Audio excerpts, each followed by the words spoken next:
Under the previous order, the leadership time is reserved. Under the previous order, the Senate will be in a period of morning business with senators permitted to speak therein for up to 10 minutes each. Chair lays before the Senate communication of the Secretary of the Senate regarding a message from the President received during the adjournment of the Senate. Dear Mr. President, on Tuesday, January 5, 2021, the President of the United States sent by messenger the attached sealed envelope addressed to the President of this Senate, dated January 5, 2021, said to contain a message regarding additional steps addressing the threat posed by applications and other software developed or controlled by Chinese companies. The Senate not being in session on the day which the President delivered the message, I accepted the message at 5 p.m., and I now present to you the President's message with the accompanying papers for disposition by the Senate. Respectfully, Julie A. Adams, Secretary of the Senate. Mr. President, Senator from Iowa. I understand that there is a bill at the desk that is due for a second reading. Clerk will read the title of the bill for the second time. S11, a bill to provide for an exception to a limitation against appointments of persons as Secretary of Defense within 7 years of relief from active duty as a regular commissioned officer of the Armed Forces. Mr. President, in order to place the bill on the calendar under the provisions of Rule 14, I would object to further reading. Objection having been heard, the bill will be placed on the calendar. Also, Mr. President, I understand that there's a bill at the desk, and I ask for its first reading. Clerk will read the title of the bill for the first time. S13, a bill to establish an advisory committee to make recommendations on improvements to the security, integrity, and administration of federal elections. Mr. President, I now ask for a second reading, and in order to place the bill on the calendar under the provisions of Rule 14, I object to my own request. Objection having been heard, the bill will receive its second reading on the next legislative day.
Under the provisions of ESCON Res 1, the Senate will now proceed as a body to the Hall of the House of Representatives for the counting of the electoral ballots.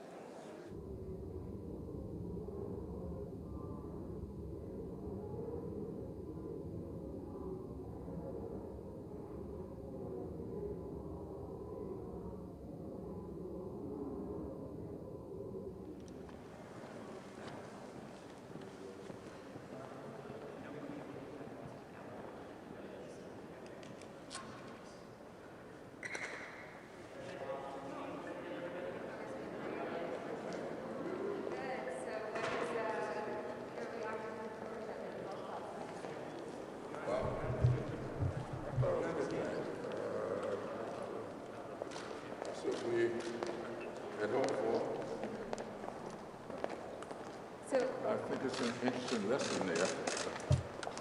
Enjoy. You know,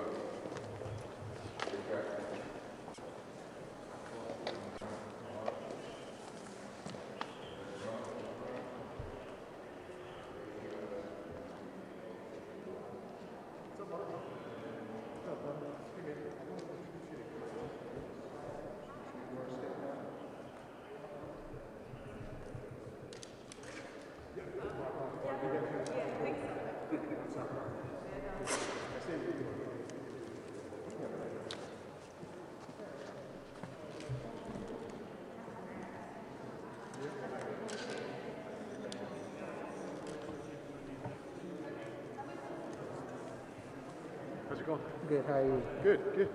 Everything good with your position and the people in front of you? Yes, this is just 4 times so far. Oh, wow. Okay. Good. All right, so you're not concerned about people No, we're collecting? good, yeah. Okay, you're high enough? Yeah, Perfect. Cool. Okay. thank you. You got it. Hey, how are you? Good.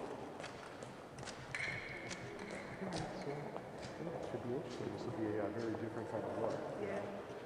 We won't have pages carrying the electoral ballot boxes. We won't have as many senators. There's actually, who the heck knows how this is going to work? But it is kind of it's a cool percent. Right? This is the final delivery of the electoral ballot to the chambers.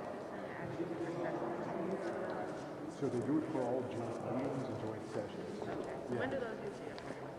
So a joint session, typically.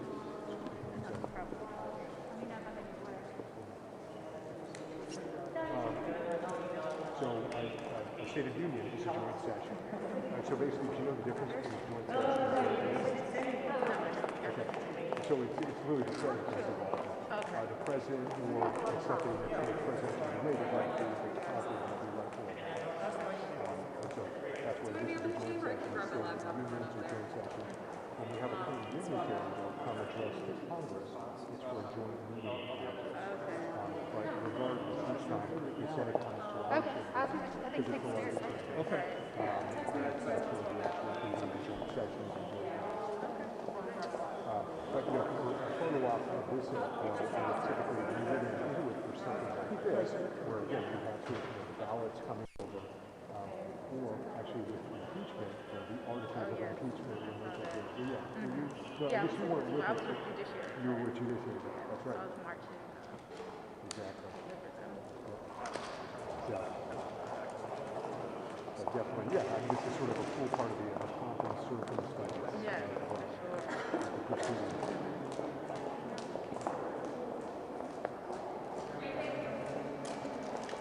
And so, obviously we have this camera here, and that's the C-SPAN camera in the back.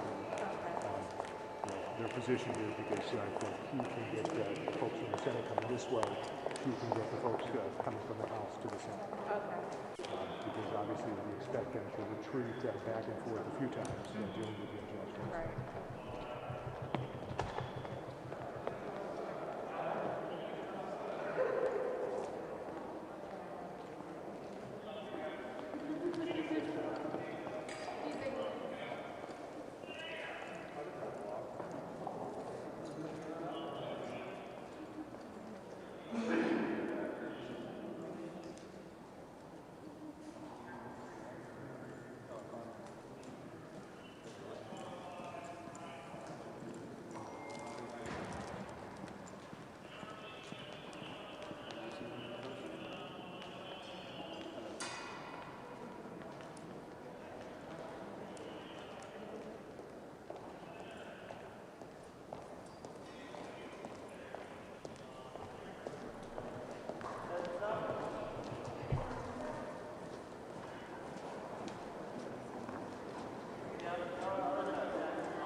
Madam Speaker, the Vice President, and the United States Senate.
As the House comes to order for this important historic meeting, let us remind that each side, House and Senate, Democrats and Republicans, each have 11 members allowed to be present on the floor.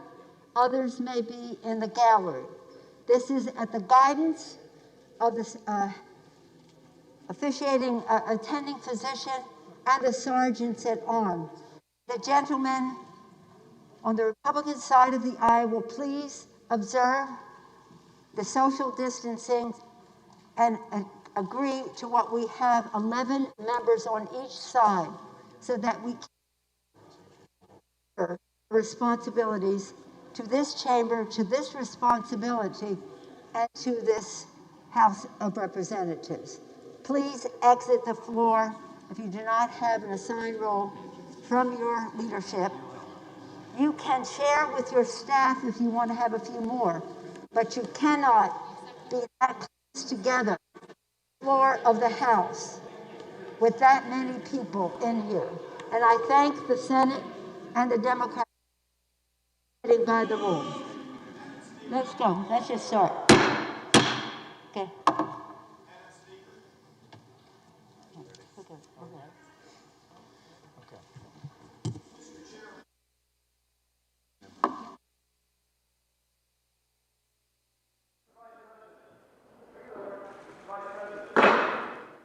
Madam Speaker and members of Congress, pursuant to the Constitution and the laws of the United States, the Senate and House of Representatives are meeting in joint session to verify the certificates and count the votes of the electors of the several states for President and Vice President of the United States. After ascertainment has been had that the certificates are authentic and correct in form, the tellers will count and make a list of the votes cast by the electors of the several states. The tellers on the part of the two houses have taken their places at the clerk's desk. Without objection, the tellers will dispense with the reading of the formal portions of the certificates. After ascertaining that the certificates are regular in form and authentic, the tellers will announce the votes cast by the electors for each state, beginning with Alabama, which the parliamentarians advise me is the only certificate of vote from that state and purports to be a return from the state, and that has annexed to it a certificate from an authority of that state purporting to appoint or ascertain electors. Mr. Blunt. For what purpose does the gentleman from Virginia rise? Point of order, parliamentary inquiry, Mr. Vice President. In order to follow with the Speaker's instructions that only a limited number of people be on the floor, may I ask how one would make an objection or make a parliamentary inquiry in the future if you're not on the floor but in the gallery? Just under section 18, just read the first one. Under Section 18 of Title III of the United States Code, debate is not permitted in the joint session. You want to hand it to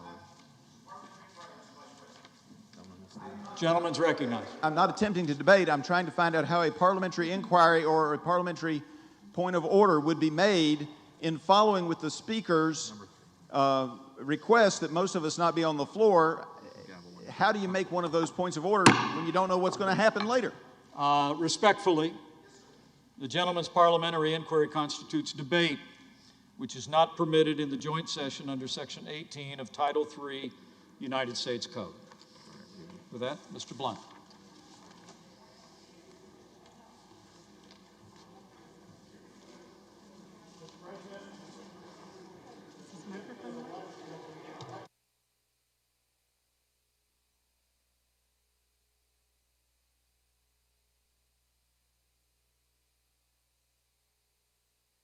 I don't think it's on.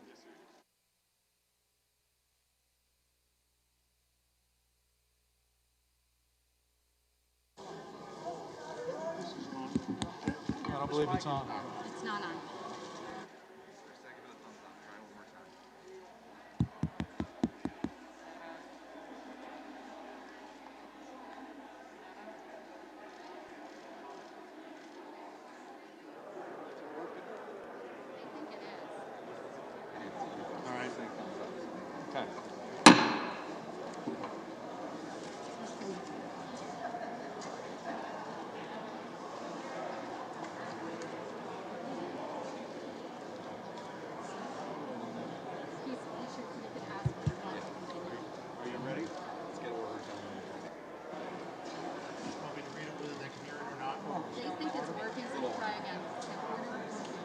Mr. President, Order in the chamber. Mr. President, Gentlemen will continue. the certificate of the electoral vote of the state of Alabama seems to be regular in form and authentic, and it appears therefrom that Donald J. Trump of the state of Florida received 9 votes for president, and Michael R. Pence of the state of Indiana received 9 votes for vice president. Are there any objections to counting the certificate of vote of the state of Alabama that the teller has verified appears to be regular in form and authentic? Hearing none. This certificate from Alaska, the parliamentarians advise me, is the only certificate of vote from that state that purports to be a return from the state, and that has annexed to it a certificate from an authority of the state purporting to appoint and ascertain electors. Mr. President, the certificate of the electoral vote of the state of Alaska seems to be regular in form and authentic, and it appears therefrom that Donald J. Trump of the state of Florida received 3 votes for president, and Michael R. Pence of the state of Indiana received 3 votes for vice president. Are there any objections to counting the certificate of vote of the state of Alaska that the teller has verified appears to be regular in form and authentic?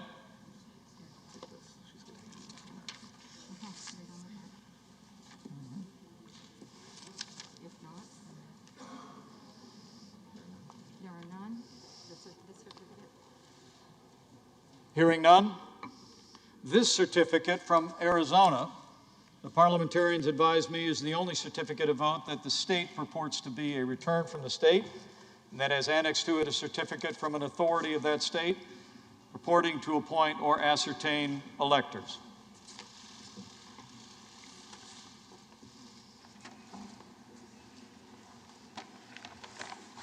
Mr. President, the certificate of the electoral vote of the state of Arizona seems to be regular in form and authentic, and it appears therefrom that Joseph R. Biden Jr. of the state of Delaware received 11 votes for president, and Kamala D. Harris of the state of California received 11 votes for vice president. Are there any objections to counting the certificate of vote of the state of Arizona that the teller has verified appears to be regular in form and authentic? President, I, Paul Gosar from Arizona. For what purpose does the gentleman from Arizona rise? I rise up for myself and 60 of my colleagues to object to the counting of the electoral ballots from Arizona. Is the objection in writing and signed by a senator? Yes, it is. It is.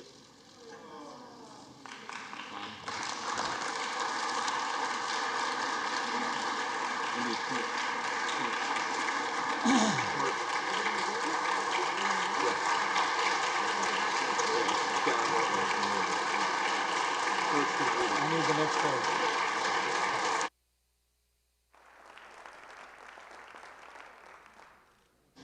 An objection presented in writing and signed by both a representative and a senator complies with the law, Chapter 1 of Title 3 of the United States Code.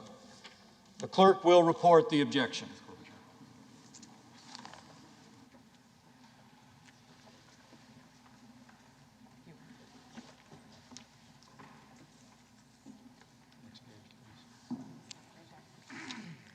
Objection to counting the electoral votes of the state of Arizona.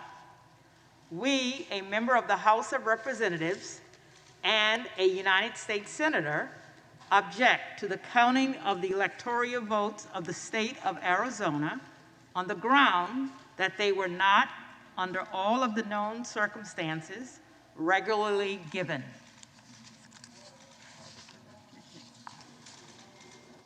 Are there further objections to the certificates from the state of Arizona? The chair hears none. The 2 houses will withdraw from joint session. Each house will deliberate separately on the pending objection and report its decision back to the joint session. The Senate will now retire to its chamber.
Can Joe and I hop off? Okay. We'll be tight. We'll hang tight. I mean, we'll be close by. We will not be in the room. Okay.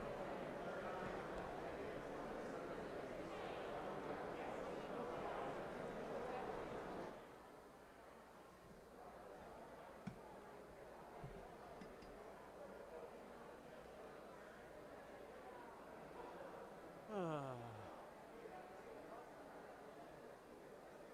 that's not.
but for those states that this wasn't followed. Unfortunately, this is not new. We've seen over and over again more states where the Democrat Party has gone in and selectively gone around this process. That has to end, Madam Speaker. We have to follow the constitutional process. Now, there might be reasons why some people don't like the process laid out by a legislative body. Madam Speaker, I served on one of those legislative bodies when I was in the state legislature for 12 years. I served on the House and Governmental Affairs Committee where we wrote the laws for our state's elections. And I can tell you, when we had to make changes, those were extensively negotiated. We would have people on both sides come, Republicans and Democrats, Madam Speaker, would get together to work through those changes, any minute change, to how a precinct would function, to how a change would be made in the time of an election, signature requirements, all the many things that involve a clerk carrying out the duties in each parish, in our case. You would see people come and give testimony. Madam Speaker, both sides could come. Clerks of court were there in the hearing rooms. It was an open process, by the way, not behind closed doors in a smoke-filled room where somebody might want to bully a Secretary of State to get a different version that might benefit them or their party or their candidate. That's not what our founding fathers said is the process. Maybe it's how some people wanted to carry it out, but they laid out that process. And so when we would have to make those changes, they were in public view. They were heavily debated. And then ultimately, those laws were changed in advance of the election so everybody knew what the rules were. People on both sides knew how to play the rules before the game started, not getting somewhere in the process and saying, well, you don't think it's going to benefit you, so you try to go around the Constitution. That's not how our system works. It's gotten out of hand. And so President Trump has called this out. And President Trump has stood up to it. So many of us have stood up to it. And in fact, over 100 of my colleagues, Madam Speaker, asked the Supreme Court to address this problem just a few weeks ago. And unfortunately, the court chose to punt. They didn't answer it one way or the other. They didn't want to get in the middle of this discussion. We don't have that luxury today. We have to discuss this. We have to fix this. In fact, on our first full day of this Congress, many of us brought legislation onto the House floor to start fixing the problems with our elections, to restore integrity to the election process, which has been lost by so many millions of Americans. And we had a vote. Every single Republican voted to reform the process. Every single Democrat voted against it. They don't want to fix this problem. But the Constitution is our guide. And it's time we start following the Constitution. It's time we get back to what our founding fathers said is the process for selecting electors. That's the legislatures. In public view, not behind closed doors, not smoke-filled rooms, not bullying somebody that might give you a better ruling. Let's get back to rule of law and follow the Constitution, Madam Speaker, and I yield back the balance of my time. Gentleman's time has expired. For what purpose does the gentlewoman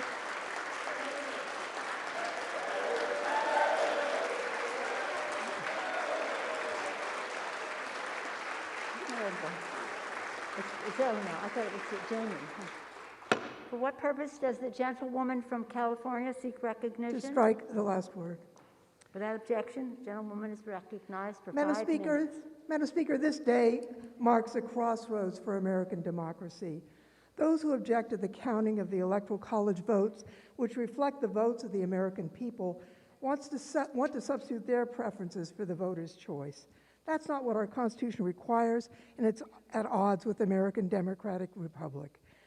If Congress selects the next president instead of American voters, we'll have no need for an electoral college. In fact, we'd have no need for presidential elections at all. We'd be moving from a government elected by the people to a government selected by those already governing. That's not America. In the United States, we abide by the choices of the people, not an elite few. The framers of our Constitution considered whether to have Congress select the president and specifically rejected it. Instead, they wrote Article 2 and the 12th Amendment. Article 2 creates the Electoral College, where each state appoints electors. Laws of all 50 states and D.C. require electors to vote for the winner of the state's popular election. Each state provides for the orderly conduct of elections, including lawful challenges, recounts, and the like. The 12th Amendment is what brings us to today. It says the electors meet in their states. That happened December 14th.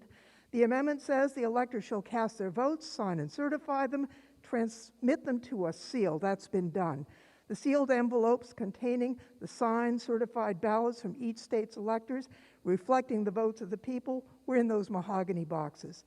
The 12th Amendment directs the President, as the Vice President, as the President of the Senate, to do only this: open the sealed envelopes, and then the vote shall be counted.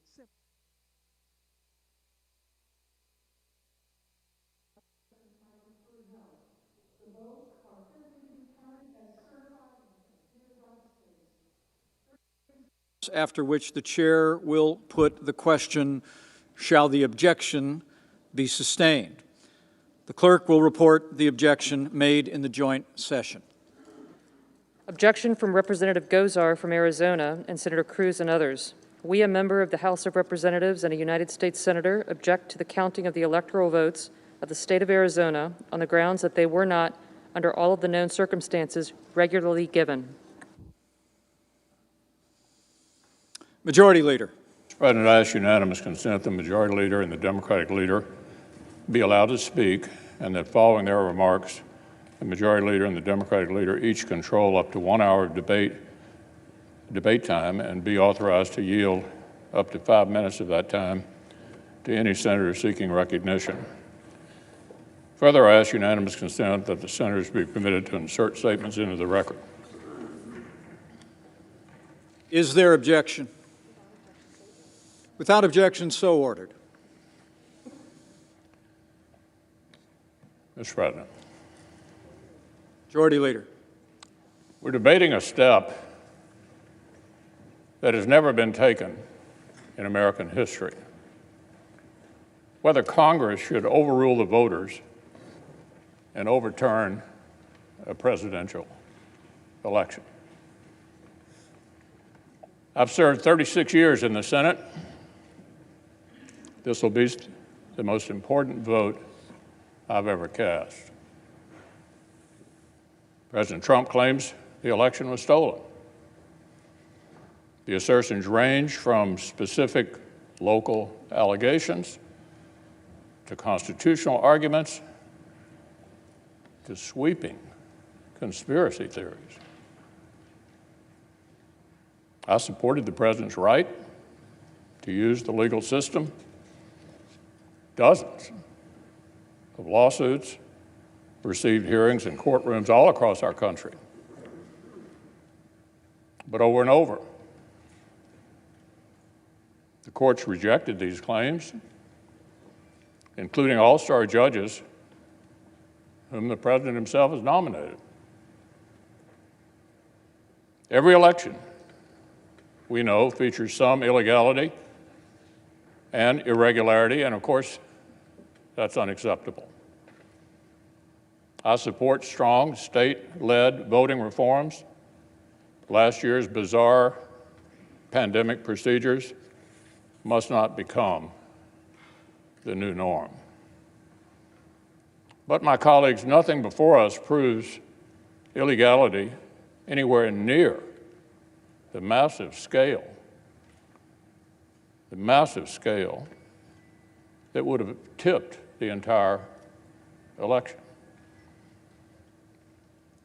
Nor can public doubt alone justify a radical break when the doubt itself was incited without any evidence.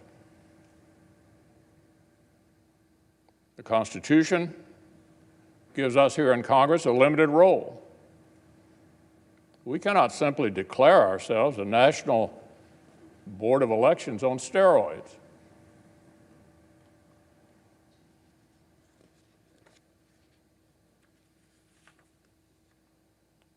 The voters courts and the states have all spoken. They've all spoken. If we overrule them, it would damage our republic forever. This election actually was not unusually close.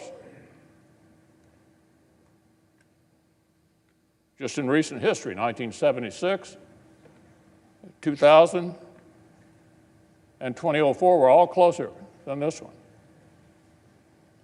The Electoral College margin is almost identical to what it was in 2016. If this election were overturned by mere allegations from the losing side, our democracy would enter a death spiral. We'd never see the whole nation accept an election again. Every 4 years would be a scramble for power at any cost.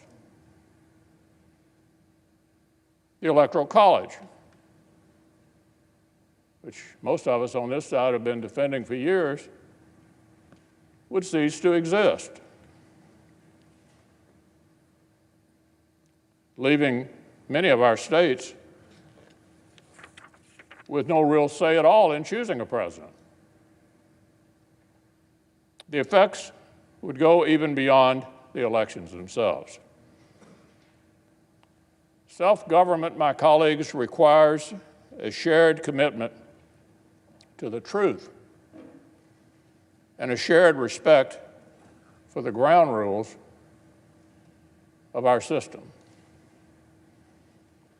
We cannot keep drifting apart into two separate tribes with a separate set of facts and separate realities, with nothing in common except our hostility towards each other and mistrust for the few national institutions that we all still share.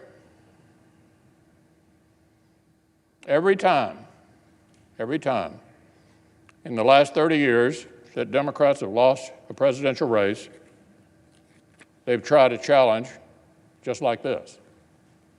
After 2000, after 2004, after 2016. After 2004, a senator joined and forced the same debate. And believe it or not, Democrats like Harry Reid, Dick Durbin, and Hillary Clinton praised them and applauded the stunt. Republicans condemned those baseless efforts back then, and we just spent 4 years condemning Democrats' shameful attacks on the validity of President Trump's own election. So look, there can be no double standard. The media that is outraged today spent 4 years aiding and abetting Democrats' attacks on our institutions after they lost. But we must not imitate and escalate what we repudiate. Our duty is to govern for the public good. The United States Senate has a higher calling than an endless spiral of partisan vengeance. Congress will either override the voters, overrule them, the voters, the states, and the courts for the first time ever, or honor the people's decision. Will either guarantee Democrats' delegitimizing efforts after 2016 become a permanent new routine for both sides, or declare that our nation deserves a lot better than this. We'll either hasten down a poisonous path where only the winners of election actually accept the results, or show we can still muster the patriotic courage that our forebears showed not only in victory but in defeat. The framers built the Senate to stop short-term passions from boiling over and melting the foundations of our republic. So I believe protecting our constitutional order requires respecting the limits of our own power.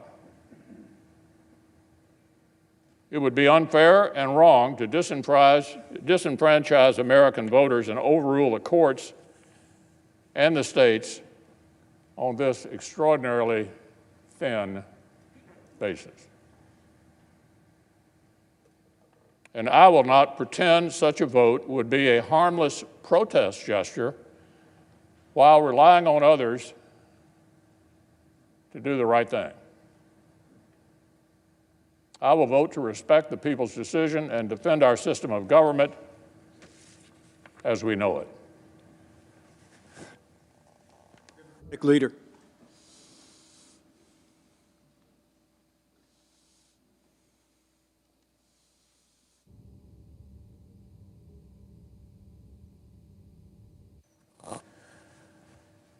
Mr. President, Vice President, as prescribed by the Constitution and the laws of the nation, the purpose of this joint session is for tellers, appointed on a bipartisan basis by the two houses, to read to the Congress the results of an election that has already happened. We are here to receive an announcement of a vote that has already been certified by every state in the Union and confirmed by the courts many times over. We're here to watch the current Vice President open envelopes and receive the news of a verdict that has already been rendered. It is a solemn and august occasion, no doubt, but it is a formality. The Congress does not determine the outcome of elections, the people do. The Congress is not endowed with the power to administer elections. Our states are given that power. By the end of the proceedings today, it will be confirmed once again something that is well known and well settled. The American people elected Joe Biden and Kamala Harris to be the next President and Vice President of the United States. And yet, a number of our colleagues have organized an effort to undermine and object to that free and fair election. They're in the minority. They will lose. They know that. They have no evidence of widespread voter fraud upon which to base their objections. That's because there is none. There is none. Not brought before any of the courts successfully. They know that President Trump and his allies have suffered a defeat in court after court across the country, losing no fewer than 62 legal challenges. And I might add, many Republican-appointed judges, some appointed by President Trump, rendered those decisions. They know, you all know, that Joe Biden and Kamala Harris are going to be sworn in as President and Vice President of the United States on January 20th. But they are going to object to the counting of the vote anyway. And in the process, they will embarrass themselves, they will embarrass their party, and worst of all, they will embarrass their country. This insurrection was fortunately discouraged by the leadership of the majority party, but it was not quelled. It is a very sad comment on our times that merely the accepting the results of an election is considered an act of political courage. Sadder and more dangerous still is the fact that an element of the Republican Party believes their political viability hinges on the endorsement of an attempted coup. That anyone, much less an elected official, would be willing to tarnish our democracy in order to burnish their personal political fortunes. Over the course of the afternoon, and however far into the evening this band of Republican objectors wants to take us, senators of goodwill from both sides of the aisle will explain why these challenges must be dismissed. The senators from states whose electoral votes are being challenged will explain how the allegations of fraud are baseless. And a substantial bipartisan majority must vote to put down these objections and defend the sanctity of our elections and indeed, our great and grand democracy. Because that's what we're talking about today. The health of our democracy. This wonderful, beautiful, grand democracy where the peaceful passing of the torch is extolled by school children in the second grade, but not by some here.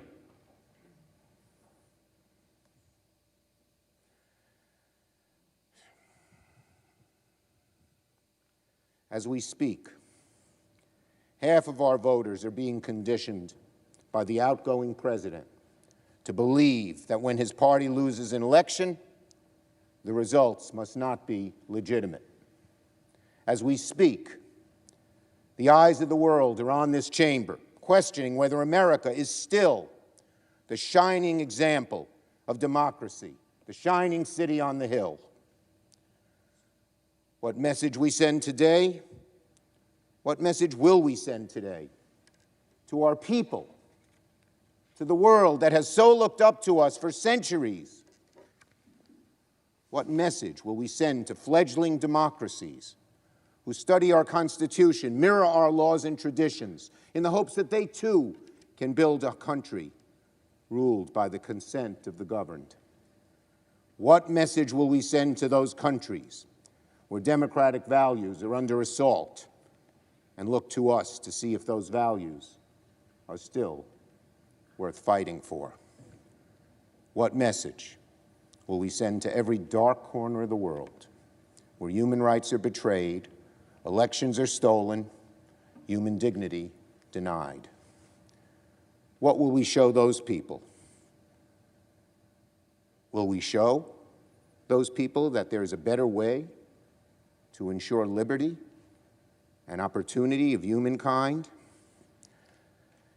Sadly, a small band of Republican objectors may darken the view of our democracy today, but a larger group of senators and House members from both sides of the aisle can send a message too.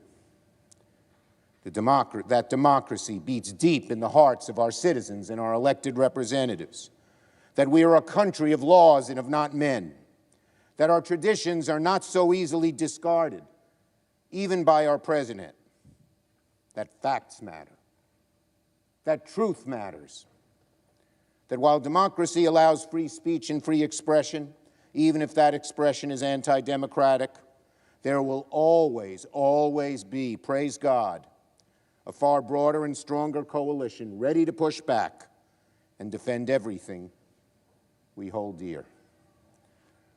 We can send that message today by voting in large and overwhelming numbers to defeat these objections. My colleagues, we each swore an oath just 3 days ago that we would defend and support the Constitution of the United States against all enemies, foreign and domestic, that we would bear true faith and allegiance to the same.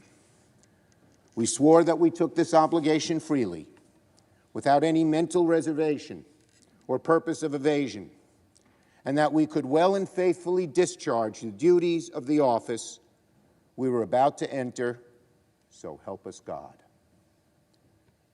The precise words of that oath were shortly written after the Civil War, when the idea of true faith and allegiance to this country and its Constitution took on enormous meaning. Let those words ring in the ears of every senator today. Let us do our duty to support and defend the Constitution of the United States. So help us God.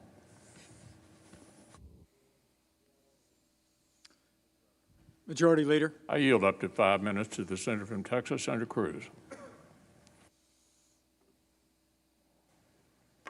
Mr. President. Senator.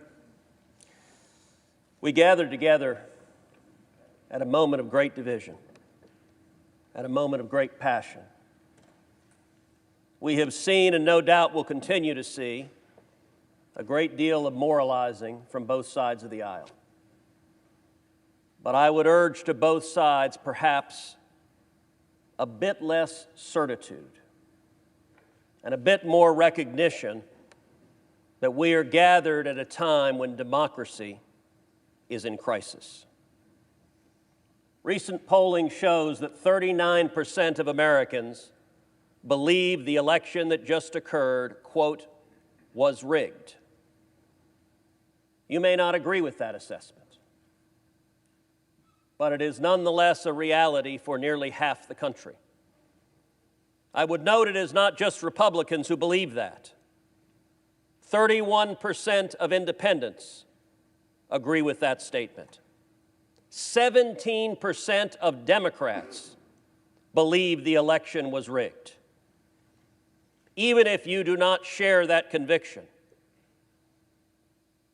it is the responsibility, I believe, of this office to acknowledge that is a profound threat to this country and to the legitimacy of any administrations that will come in the future. I want to take a moment to speak to my Democratic colleagues. I understand your guy is winning right now.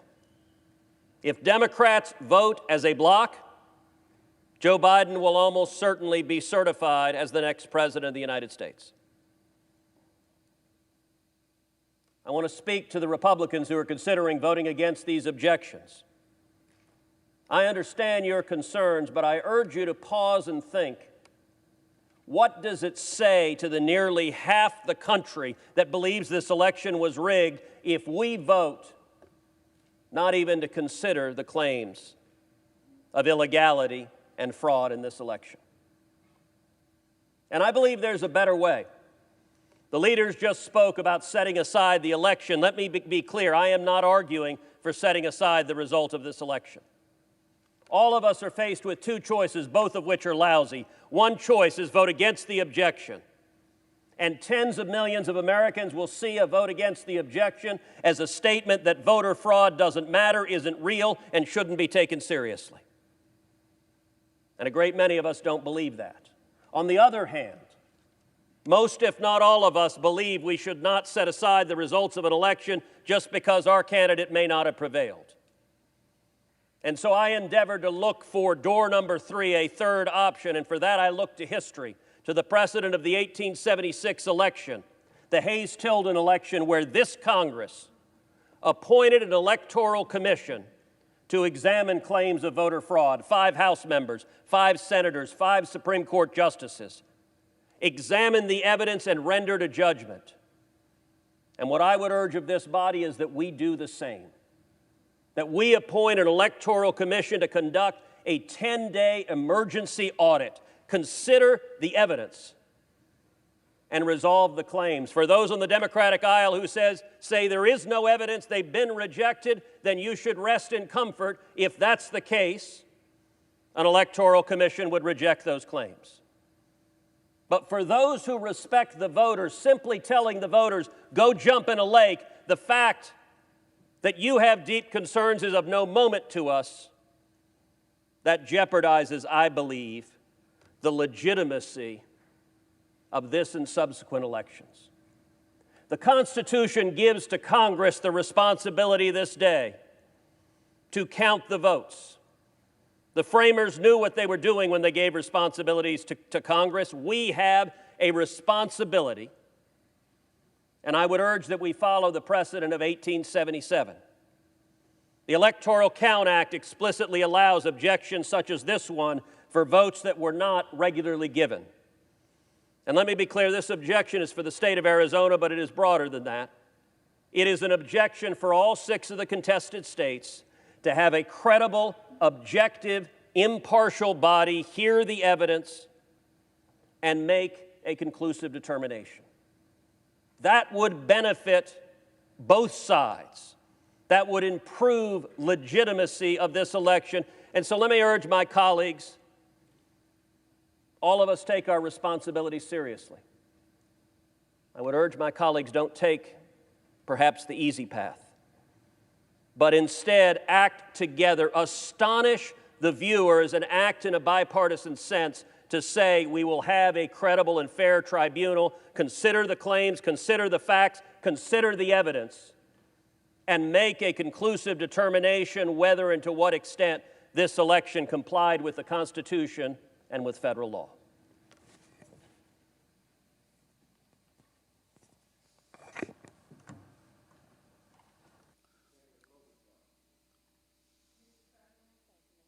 Senator from Minnesota.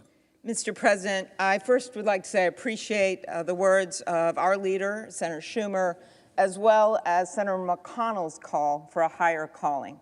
January 6th is not typically a day of historical significance for our country. For centuries, this day is simply the day that we receive each state's certified electoral votes, and it has come and gone without much fanfare. In fact, this is only the third time in 120 years that the Senate has gathered to debate an objection, and as Senator Cruz well knows, both times these objections were resoundingly defeated. The last time the vote was 74-1.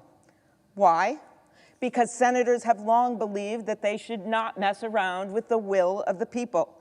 They have understood the words of our great former colleague John McCain from the state of Arizona, who once said that nothing in life is more liberating than to fight for a cause larger than yourself.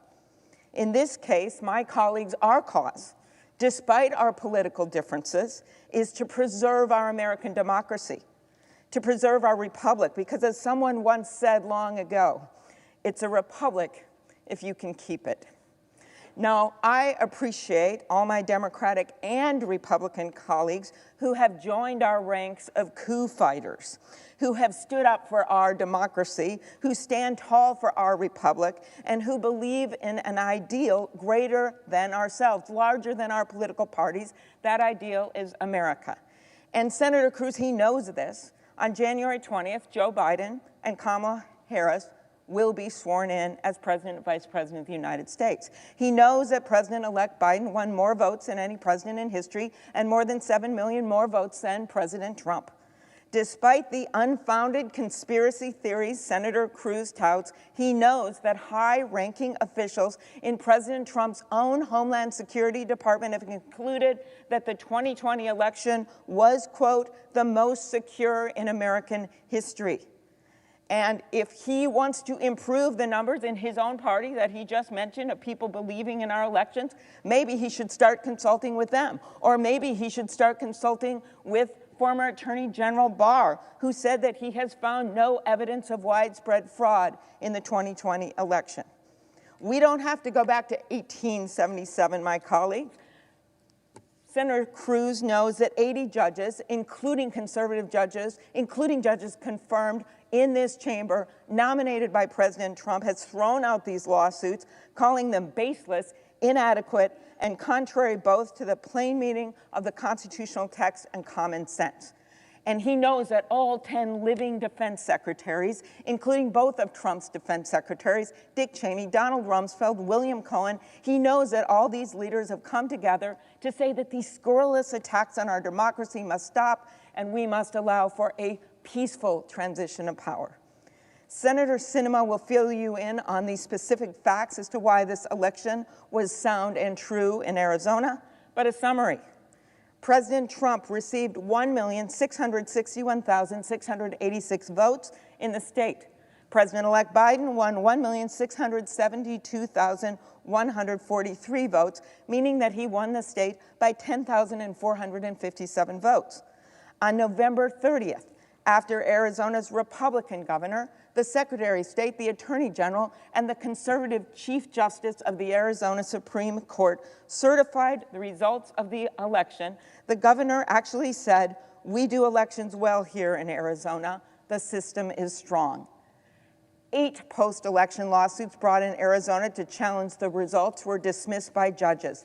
9 members of the House from Arizona were elected in the same election, including 4 Republicans. And colleagues, I did not see Senator Cruz over at their swearing-in in the House of Representatives last Sunday asking for an audit. He did not stop their swearing-in because there was no fraud. And he did not ask for an audit because we had a fair election. I will end with this. My friend Roy Blunt, my fellow Rules Committee leader, many years ago found a statue, a bust of a man at the top of a bookcase. He did research. He went to the historians, and all he could find out was that no one knew who this guy was, except that he was a cleric. Hence, the statue is called the Unknown Cleric. Now, at the time, our leaders thought this man important enough that they would warrant a statue for him. But today, no one knows who he is. Senator Blunt's message to school kids and senators alike that visit his office when he shows them the statue, what we do here is more important than who we are.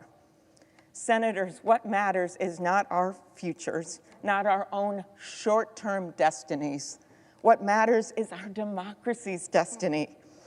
Because I think many of us know that people will not know who we are 100 years from now or 200 years from now. But what they will know is this. They will know what we did today, how we voted today, and that is more important than who we are. It's a republic if we can keep it. Thank you, Mr. President. I yield the floor. Majority Leader. I yield up to 5 minutes to the senator from Pennsylvania, Senator Toomey. Senator from Pennsylvania. Thank you, Mr. President, and I intend later to address the specifics of Pennsylvania if and when an objection is raised with regard to Pennsylvania. For now, I want to address my remarks to what I think is the fundamental question being posed by the objectors. And that is, does Congress have the constitutional authority to decide which states' electoral college votes should be counted and which should not, based on how well we think they ran their elections?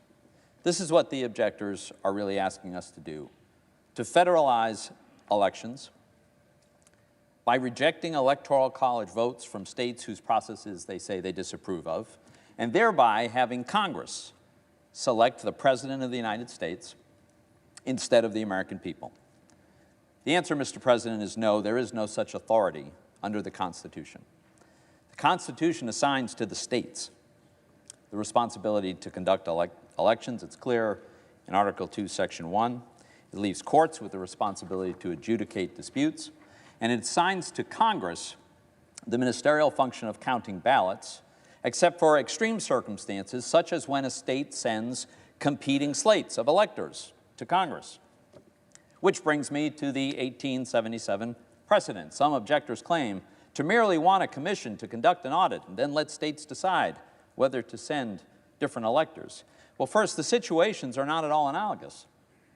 In 1877, Congress had before it 2 slates of electors from several states. Here, there are no Trump electors from swing states.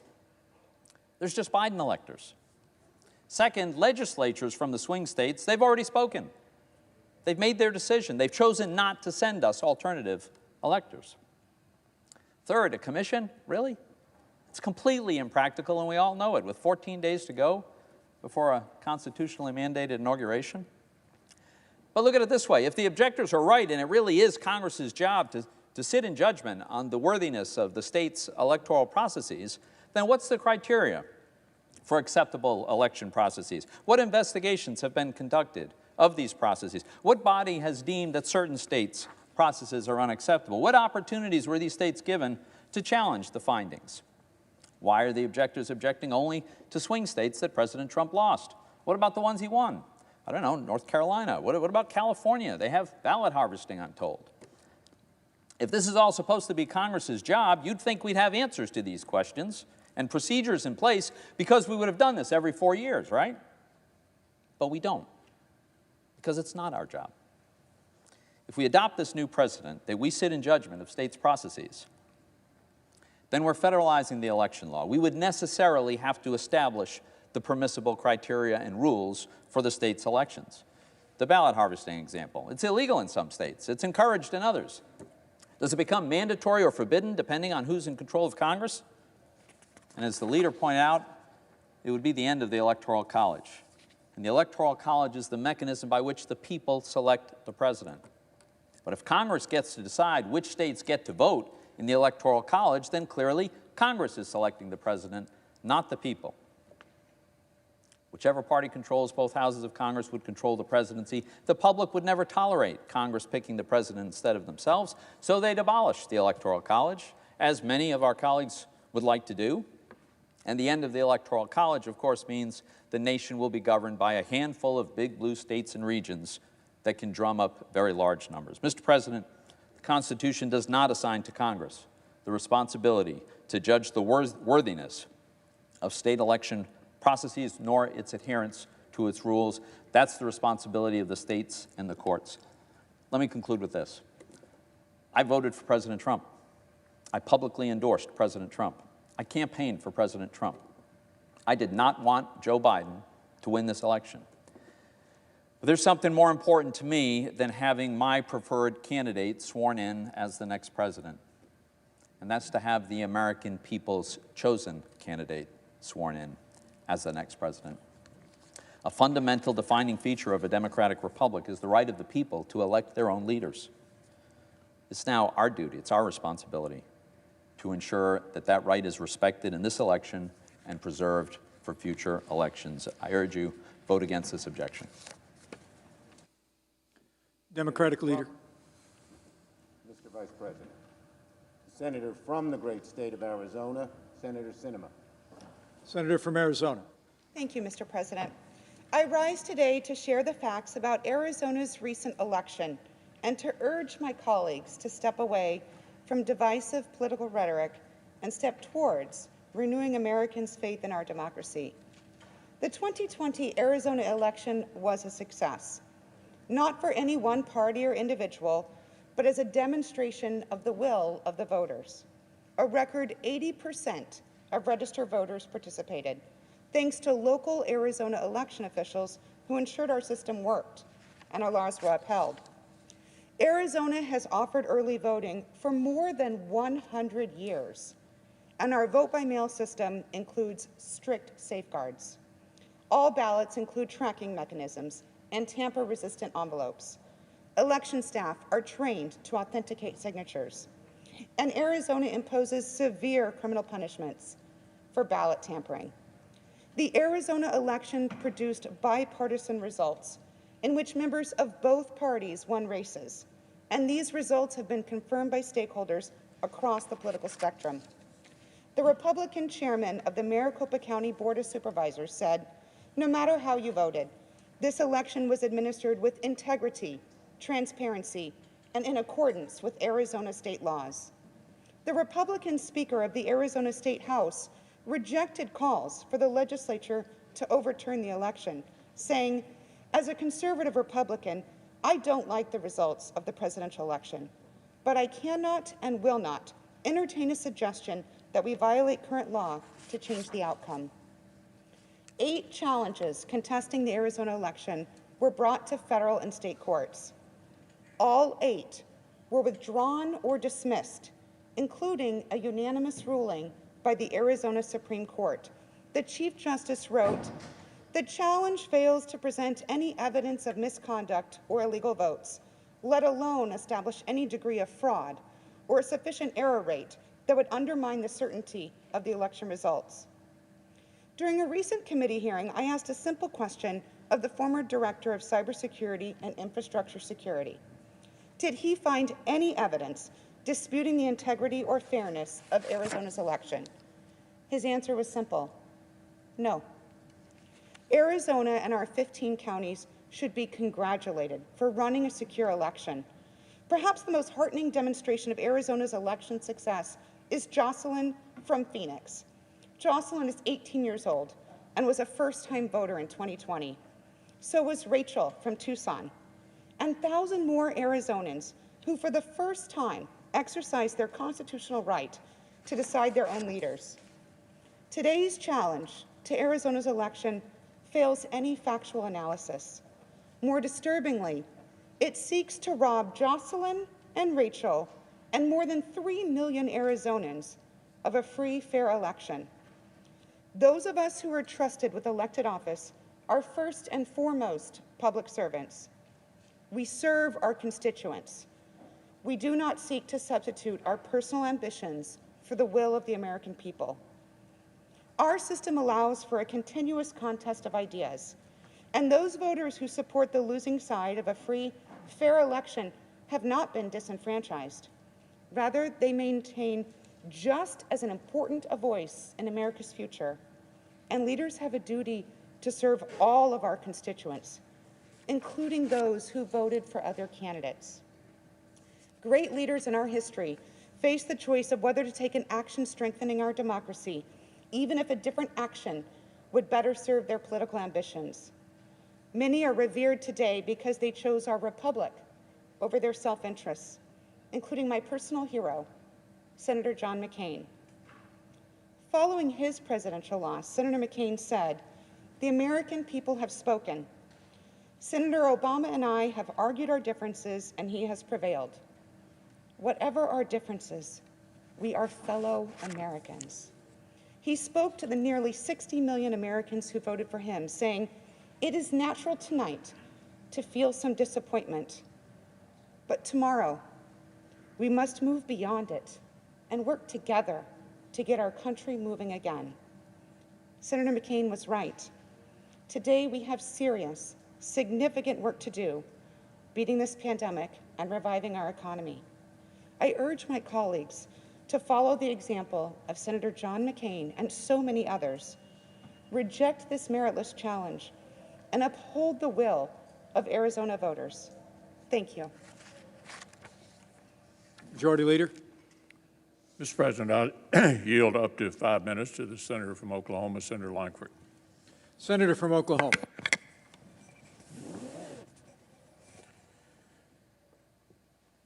Mr. President, in America, we settle our differences in elections. What happens if you don't trust the election count, or you're concerned that so many courts denied or dismissed cases within hours after they were given thousands of pages of evidence? The reason we have a Congress to settle our nation's divisions and the rules of the Senate make sure that every opinion in the nation is heard is so issues like this can be addressed. The constitutional crisis in our country right now is that millions of Americans are being told to sit down and shut up. Their opinions matter. During the electoral challenge on January the 6th, 2005, Senator Ted Kennedy stood on this floor and said this. He said, "I commend the many thousands of citizens in Massachusetts and other states who insisted on treating today's electoral vote count in Congress as a meaningless ritual would be an insult to our democracy unless we register our own protest against the obviously flawed voting process that took place in so many states. We are hopeful," he said, "that this major issue that goes to the heart of our democracy is now firmly implanted on the agenda for effective action by Congress." End quote. I agree. The United States Constitution does not allow me to assign different electors to a state, nor should it. The United States Constitution does not give the option to the Vice President of the United States to just unilaterally decide which states are in and out, and it should not. Each state decides its electors through its people. But a small group of senators, including myself, have demanded that we not ignore the questions that millions of people are asking in our nation. So we have proposed a constitutional solution. Pause the count. Get more facts to the states before January the 20th. We proposed a 15-member commission, just like what was done after the failed election of 1876. We're encouraging people to spend 10 days going through all the issues so states can have one last opportunity to address any challenges. Then the states, as the Constitution directs, would make the final decision on their electors. I have some colleagues who have said that a 10-day commission is not enough time, so they have counter-proposed, just ignoring the lingering questions. We need to do something. My challenge today is not about the good people of Arizona. And it will stand in recess until the call of the chair. We'll pause. Protesters are in the building. Thank you. There wasn't anything to say.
go back into recess.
This is not going to be pretty. Nope. They're amassing on one side to drive them all back or take them all into custody.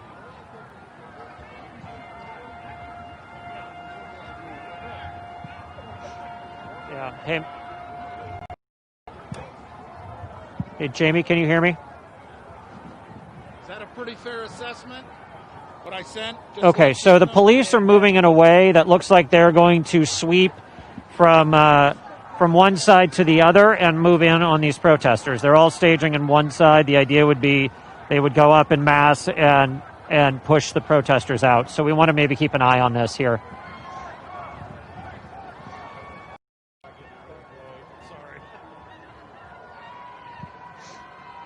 Yeah, the police are massing.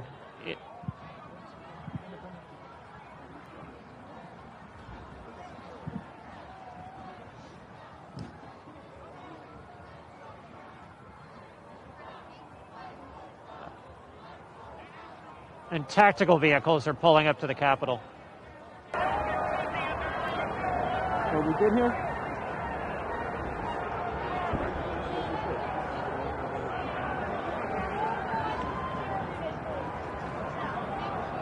Okay, two things. Like tactical SWAT type vehicles.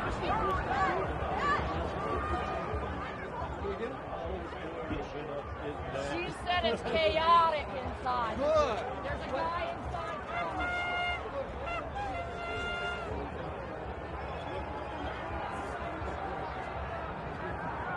Okay. They would like us to stay ready because they may come back to us.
used to call a third world country. We'd be reporting this and saying, oh, this is a coup attempt. But this is here in the United States of America. And so it seems foreign for us to say this is a coup attempt. But I'm not quite sure how to characterize this otherwise. Now, these people don't have weapons. They've been relatively peaceful. They've kept the barricades up inside the Capitol when they're walking around. But who knows, things could change in a second. The current president of the United States is complicit in all of this action.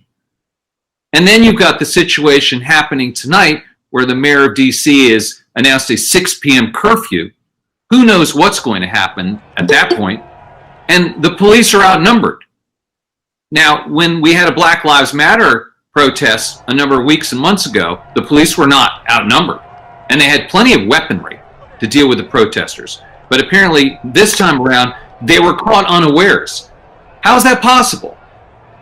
How is that possible? There are a lot of things to unwind. This is a big moment in American history, and quite frankly, a dark one, and it sends a very dark signal to everyone who lives in this country, and in fact, to people around the world.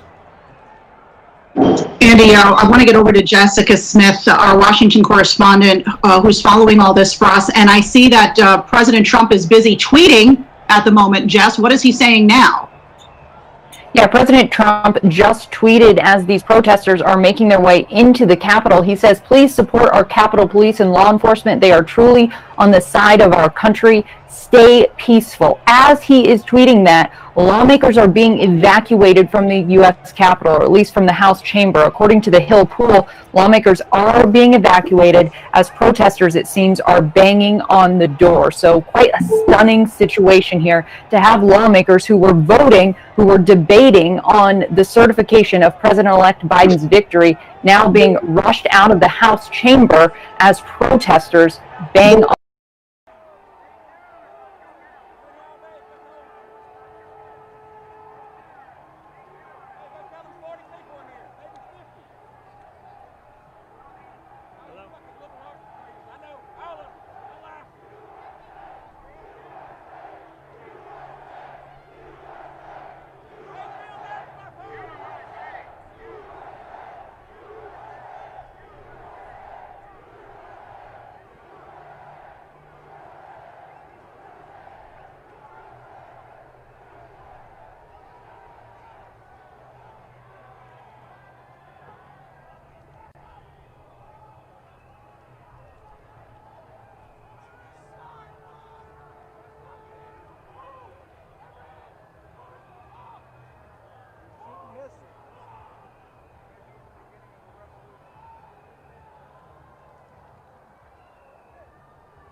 us off, and he should have never done that.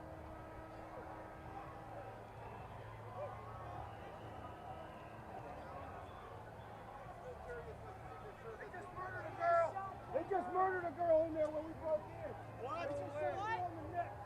They just shot a girl in the neck. Why don't you report that shit? Oh, let's report some more fake shit. This is fucking history right here, man. Film that shit. Film that. Film the real shit. You motherfuckers suck. People fucking dying. Fake news motherfuckers, man. We're coming.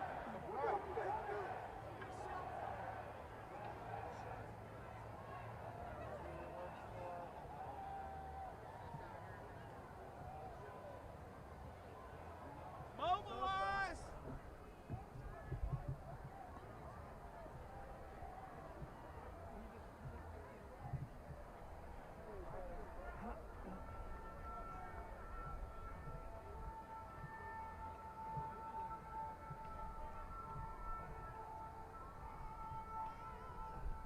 Part of the fake news? You fake news? I'm with CBS.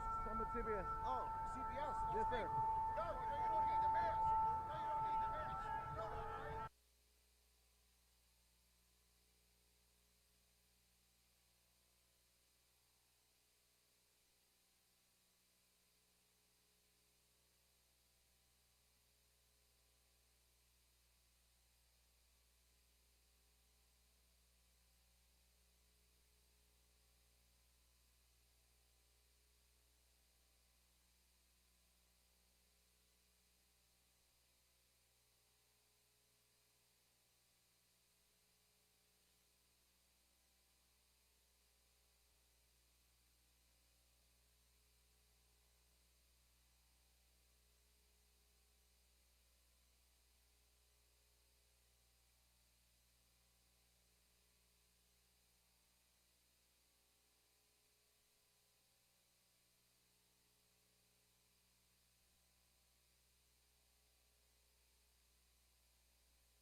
live view. Oh, you have live view, okay.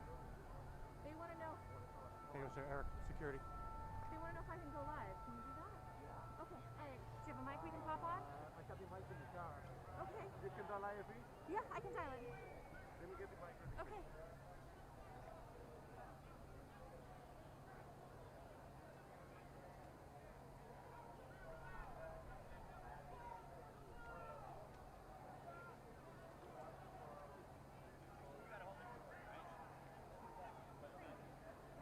Hi, I'm here. I'm in front of Victor's camera. He doesn't have a mic. He's going to the car, which is nearby, and we'll get ready to go. Can someone send me an IFB number?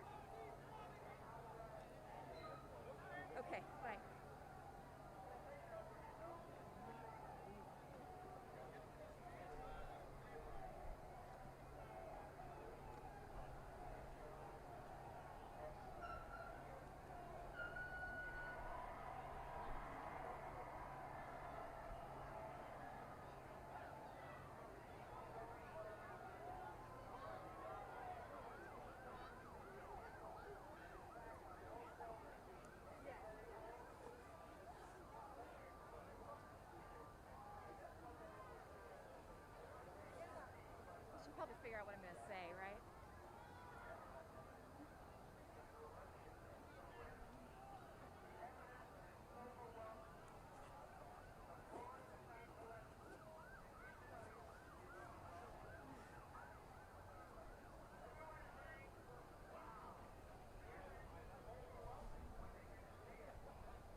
Yeah, and again, was a guy who claimed to be on the inside of the Capitol building with maybe a couple other people, including his teammates, that, according to him, that he shot and killed him.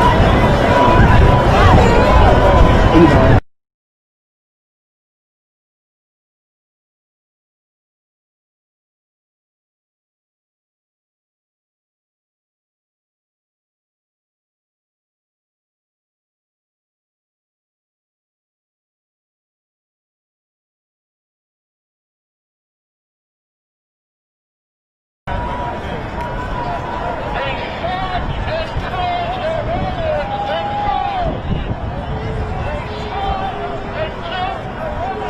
Yeah, if someone else could be around here, so I could try to get an interview with him, but how long do you want me to be around? Should that be the priority?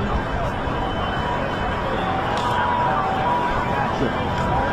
Yep.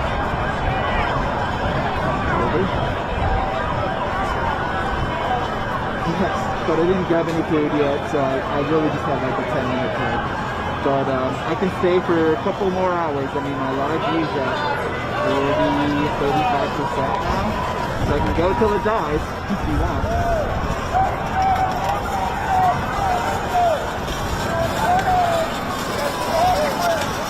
Cool, we'll talk to you then. Thanks, Joe.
What news are you? What news are you?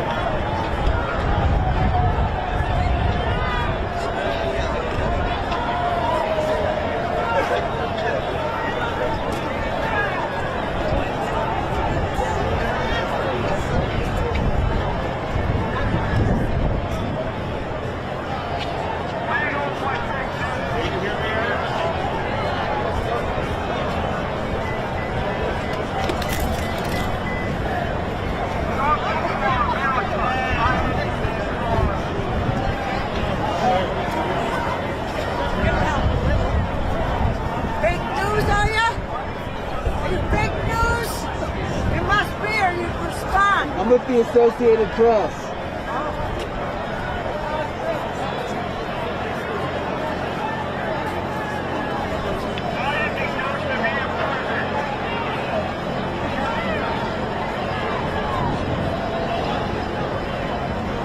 Good job. You was Metro girl. Maybe Metro. Hey, I interact as little as possible, but give them their due. Hey. They're out here bearing the cold with all of us. I was an AP guy. Yeah. Years ago. Oh, you. I'm sure you know Rick Gentillo or Dan Huff. Yeah, I remember Jenny Good. You remember John Woman, you know Mr. Woman? No, I never met him. Oh, you got in DC? I just joined February last year. Oh, okay, yeah. So I'm new. Hey, that's fun, boy. Yeah, I was an AP newsman and I was at the Washington Post for 20 years. USA Today. Yeah, so I just kind of blended in like a preacher or something. There you go. Yeah. Hey, you did it, man. You got some good stuff, man. Yeah, man. It's going to be a long night. Hope you stay safe out there.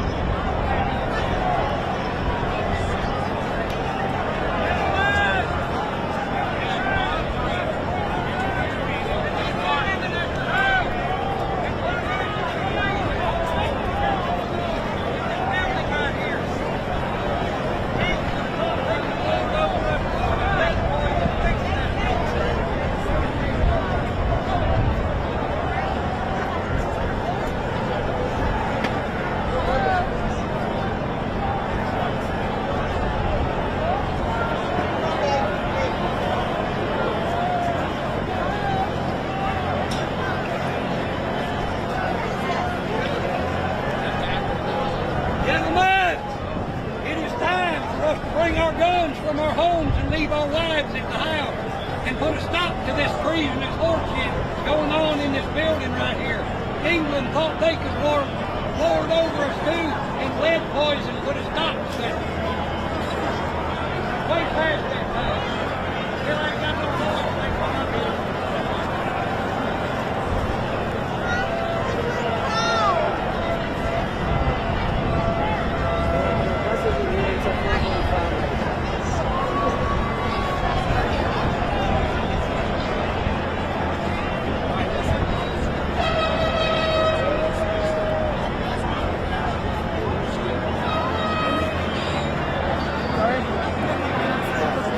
Okay, you alright?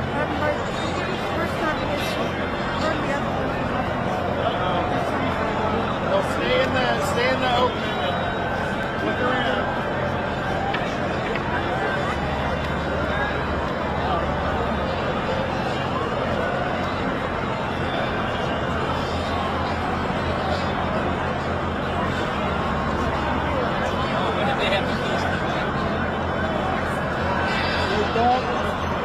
All praises to the Most High God, the Most High power of Israel, the Most High God of the Bible, whose name is Yahweh, and the Son of Yahweh Shah HaMashiach, his Son, who the world ignorantly calls Jesus Christ.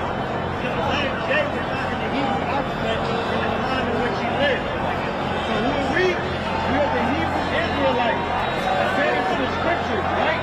The chosen people of the Most High God, the real Jews that the Bible speaks of. Not the so-called white man that calls himself a Jew, but doesn't have any biblical prophecy or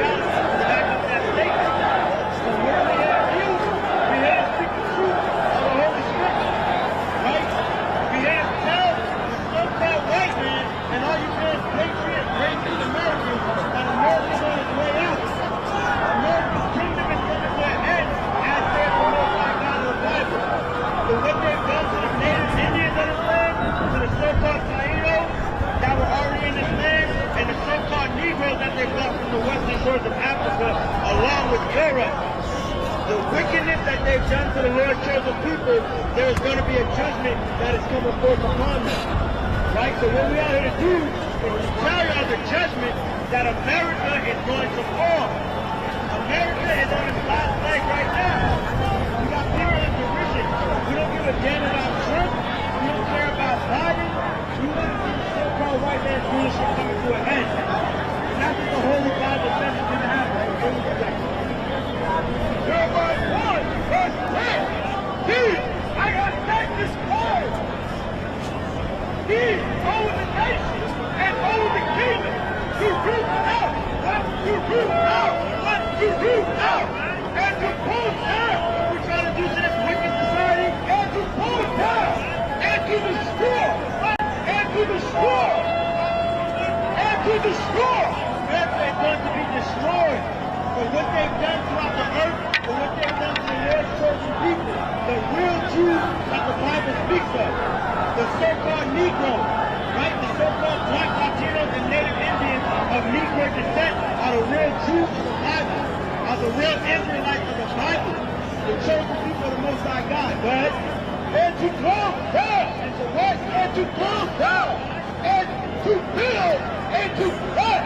To build and to plant. We're building up our people by letting them know who they are, letting them know what the so-called white man has done along the earth, by lying, right? By lying, by making again a false image of Christ as a white man, for nowhere in the Bible that is seen, for nowhere in the Bible says these things, right? America's coming to an end. Now, Egypt ruled for a longer period of time than America, and that came to naught. Rome had a kingdom way longer than America, and that came to an end. So we're here to speak the holy word of the scriptures to tell you that racist, all you patriots, all you ignorant so-called black people, those who Trump or Biden, that they're damn fool, and you separate them away from society. No! Yeah. Great. Isaiah 13, verse 12. For their evil and their wicked and their iniquity. For their evil. It's the evil thing that Americans did to the Native Indians that already had this land. And they steal this land and they name it after their homeland, but they keep these data and rigorous and archaeological evidence the same name. The state of Delaware. Where did that derive from? The Native Indian tribe called the Delaware. Where's the Mississippi River from? Where's Ohio? Iowa? You wouldn't even have these places. Roanoke, Virginia. You wouldn't have these places had not the Native Indians raped about the murder of their land. And the Bible speaks about how the rulership of the so-called white man is going to come to an end. So it doesn't matter if Trump is in office, it doesn't matter if Biden is in office. Y'all get ready for the captivity that's coming to y'all. So what you did to the so-called black Native Indians of Negro descent, you get put to slavery. You're getting put to slavery. You want to tell why you did. Jeremiah, chapter 28, in verse 8. Prophets that have been before me, and before these all, prophesied war against many countries, and against great kingdoms. So-called America, against great kingdoms. War, of what? Of war. Let's go to America. War. And of evil. What? And of evil. What's happening if Trump or Biden wins the election? And of evil. It doesn't matter who wins the election. Because the so-called white man says about the history of the earth. Lying or archaeology. We got history of the ancient Britons, of the ancient Irish, all these people, melanated people. So where the hell did your history? Or Alexander the Greek. Where's the so-called white man's history? He's in the Caucasus Mountains of Georgia, Russia.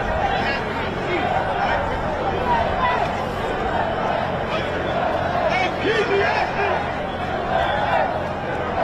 Ancient enough to guard sentence! It's not executed speedily! So the Lord says, sentence against an evil work is not executed speedily, right? America has not been punished for what they've done all throughout this land, right? Let me get John telling us quickly. Therefore, the heart of the Son of Men is fully set and down to do evil. The Lord says, because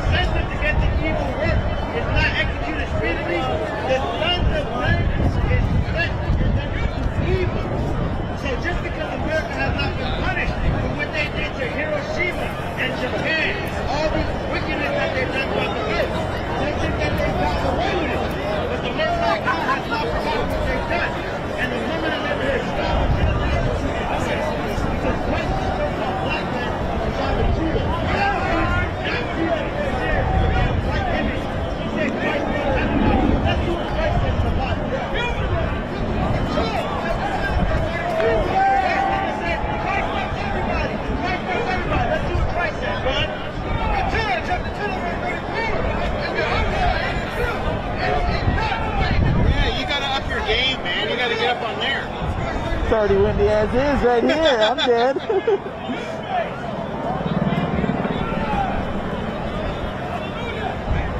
see what Christ is. Job 25, right? You got a question? What do you got to say? Let's hear. Come up here. All right, we'll just answer the question, all right? We'll read back up a little bit so I can hear you.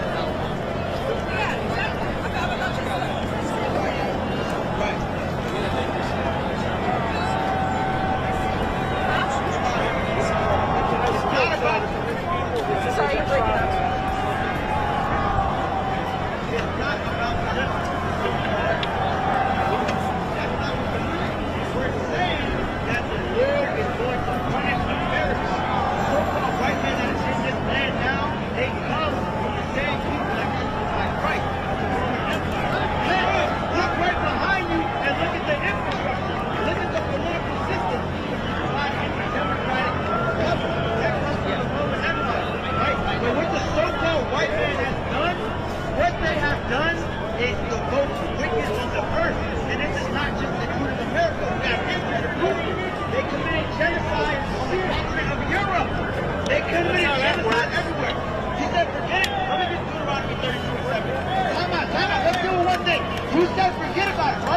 Are you a God-fearing man?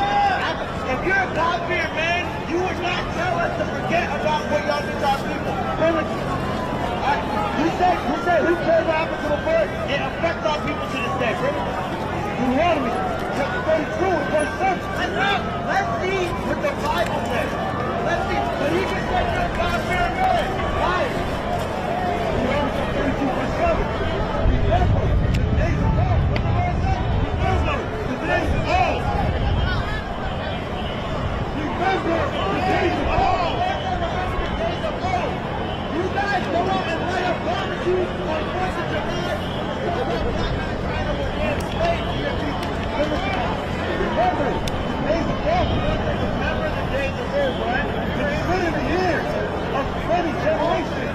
Lord said, consider the years of many generations. So why not how we get there? Spiritual Jesus, right? Acts by Calvary and do himself, right? By Calvary and himself. Elder than they will tell you. So now let's get back to the point of what the woman was talking about. Now Christ is all right. All right. Let's see what so-called Jesus Christ said himself.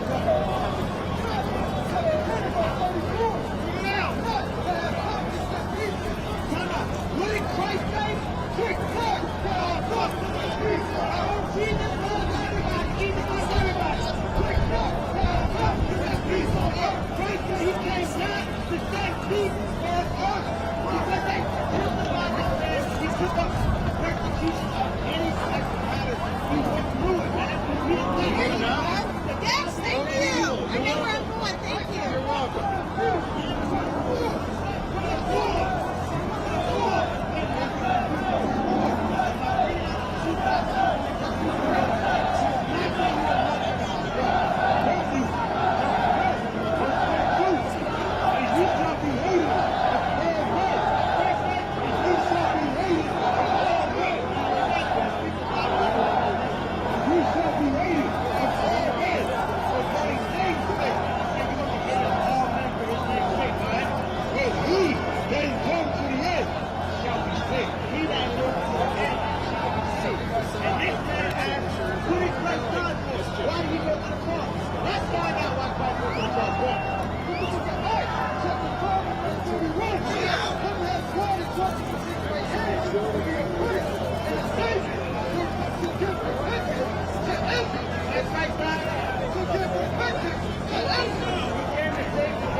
Be quiet and hear the words of the Lord first. All right, go ahead.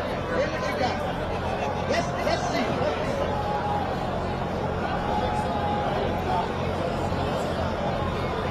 It's the book of Galatians, chapter 1 and verse 14. So the description of Christ is going to show you the description of how Christ actually looked. We have to understand, right? Who everyone puts the churches. Hold on, I got you right now. Brother, ask the question. So, get this. We got you. Check this out. Bring it up. His head and his hands were right like what? It said Christ. His head and his hands. Speak about his hair, his mustache, and his beard. The color was white first, and the texture was fully red. We're gonna keep going on it. All right, and you let me get 2nd Maccabees 3:48, 1st Maccabees 3:48. This is the question. Listen to some history. All right, listen to history. All right, what is the ancient Europe? What is Europe named after? Who is Europe named after? Who is Europe named after? And who is Europa? A Phoenician goddess. And what did the ancient Phoenicians look like? And what did the ancient Phoenicians look like? And what did the ancient Phoenicians look like? I'm asking you the question. I hear you. What did the ancient Phoenicians look like? All right.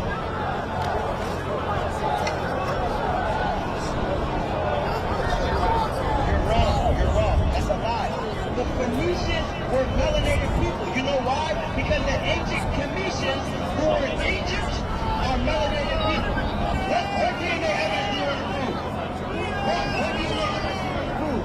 What do you want to prove? We got the facts right here, man. We got the facts right here. Alright? We got the facts right here, okay? You're a liar.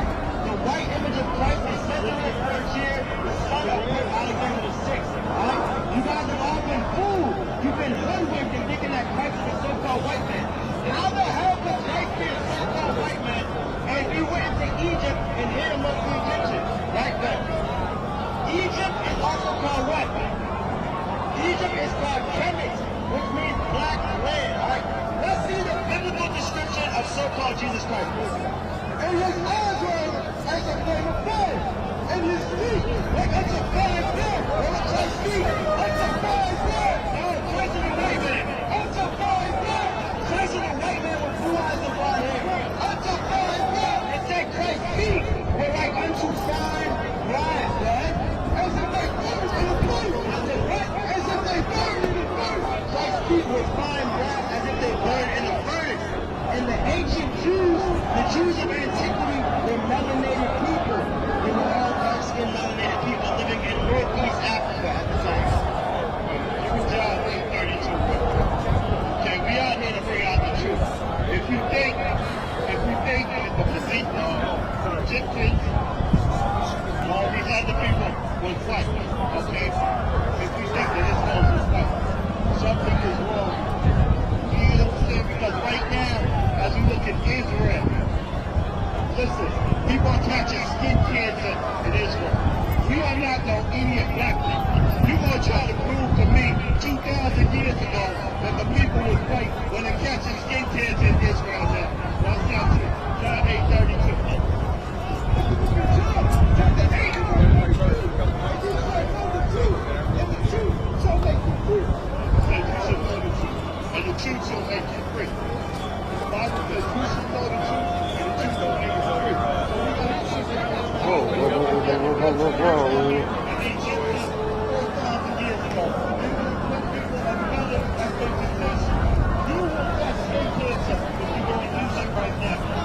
Here we go. Here we go. It's a lie. It's a lie. You cannot live in Egypt 4,000 years ago. The people with that and the truth is going to tell. The people with that and the truth is going to tell. All Egypt is black and the Israelites is black. You would not live in Egypt 4,000 years ago. The fact is that you lack knowledge and pigmentation. You don't have enough money and pigmentation to find in the state right now. So like I said, let not you don't mess up in Egypt 4,000 years ago. But no, we're talking about pigmentation right now. And let's go to Egypt since you want to talk about it, alright? Look what you got right now. Let me get Exodus chapter 4 and 6 since she wants to talk about the Pharaoh as if she has all the damn information. As if we're not studying then on the scriptures and listening. Ignorance, alright?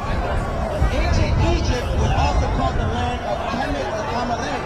And Kemet means black land. The ancient Egyptians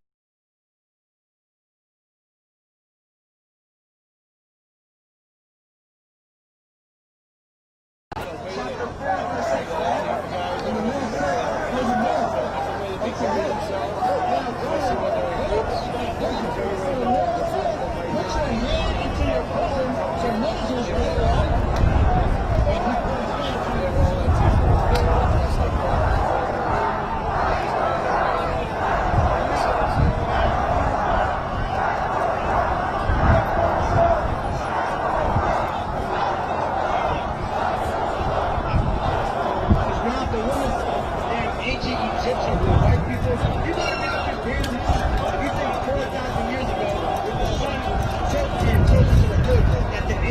intervention for so-called white people. That's foolish as hell, man. Because Egypt is called Kemet, which also means black land, the same thing as Palestine. We are steady men up here. We're not just some ignorant men that run out here wasting our time. We have to run hard like somebody else. Exodus 4:6. What would you got? Exodus 4:6. And the Lord, said, go to the Lord unto him, but now it's our hand into their bosom. So the Lord said unto Moses, not Shah, the Pharaoh Hebrew, put your hand into your bosom, boy. And he put his hand into his bosom. And when he took it up, behold, his hand was up. And look, what was Moses' hand? Moses' hand. And he put his hand into his bosom. He took it up. I'm a freelancer with the Associated Press.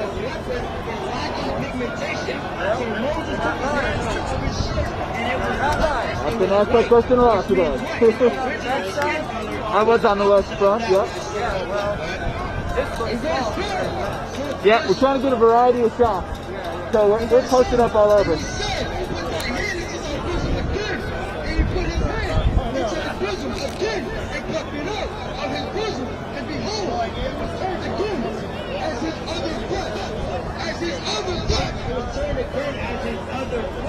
So Moses was a so-called black man living in Egypt with the ancient Egyptians or Cometians, which were melanated people, man.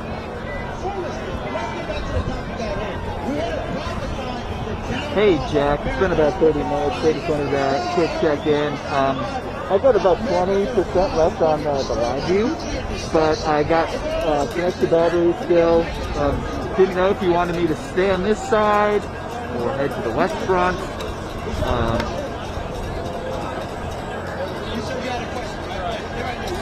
Yes, I can charge and eat lunch in my car, and I even have my laptop, so some of the frozen stuff in the early parts of the day that didn't transmit that I pre-recorded, I might even be able to do a quick VO if we want something else from the Ellipse Trump rally.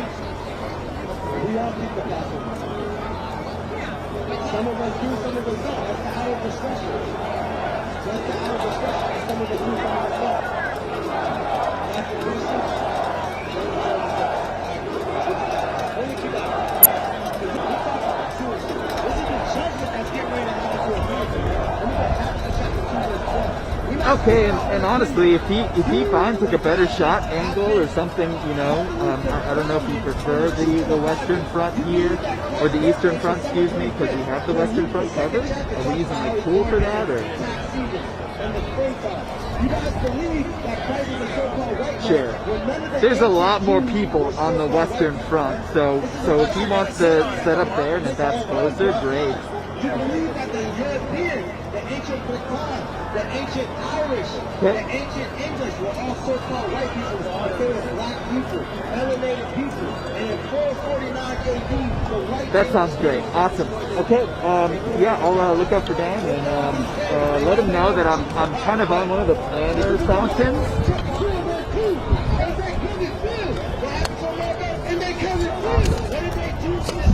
Thanks so much, Indians for over 1,000 years, and they couldn't feel. It took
But you don't see these damn riot officers locking up any faggots, man. You don't see any riot officers locking people up. Looking things to get back.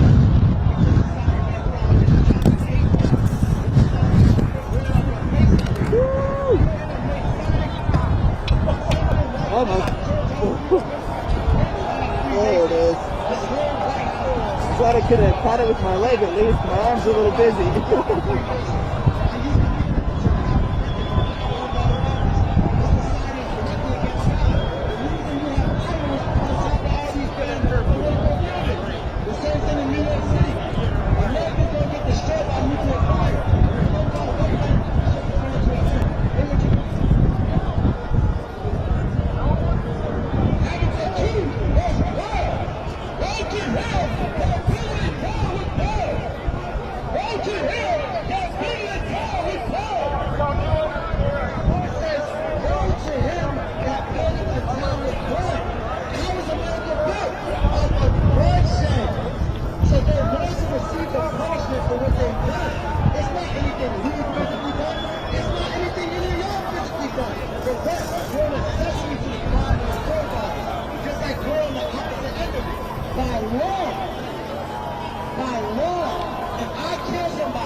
With the Associated Press. So we share content with thousands of TV stations and newspapers around the world.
And the land cannot be cleansed of the blood that is shed therein, but by the blood of him that shed it.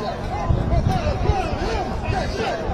By the blood of him that shed it. Lord says, America, the land cannot be cleansed by the blood that is shed, except by the blood of him that shed it. So that is why all these other countries are going to team up against America and blow that place to hell, man. This is the Holy Scripture. It's not our own opinion.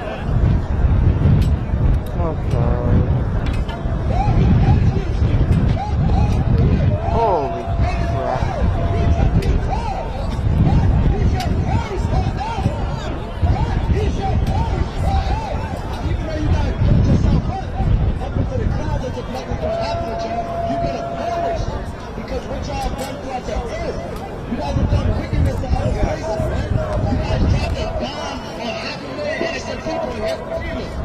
You got they robbed and murdered the native Indians of this land and kept the names of the tribes that used to live here.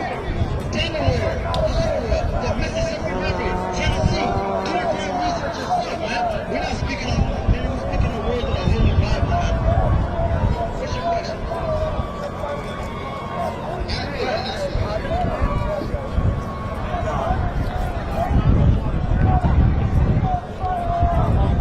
Where does it say? What law states that you cannot defend it as much as?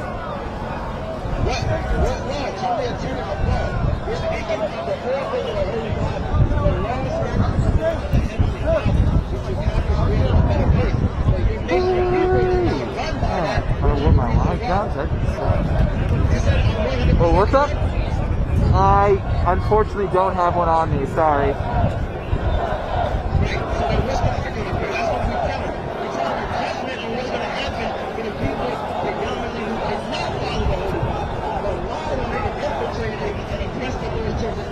So is there really a question here?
Hey, Jack. I sure do.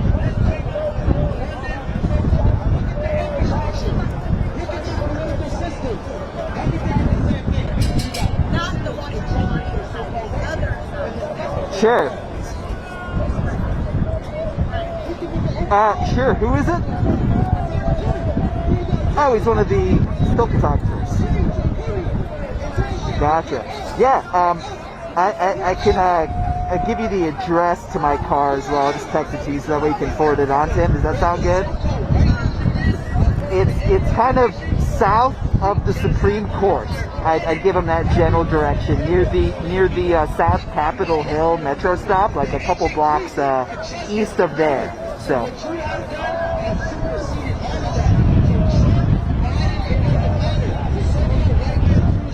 Yeah, a couple blocks south of there would be accurate.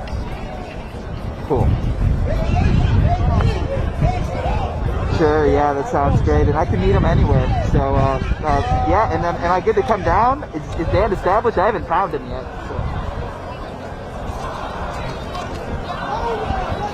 Okay, perfect. Okay, that helps. It's in the car, So I can meet him at a convenient spot now and then head back to the car so I can make his life easier. Okay.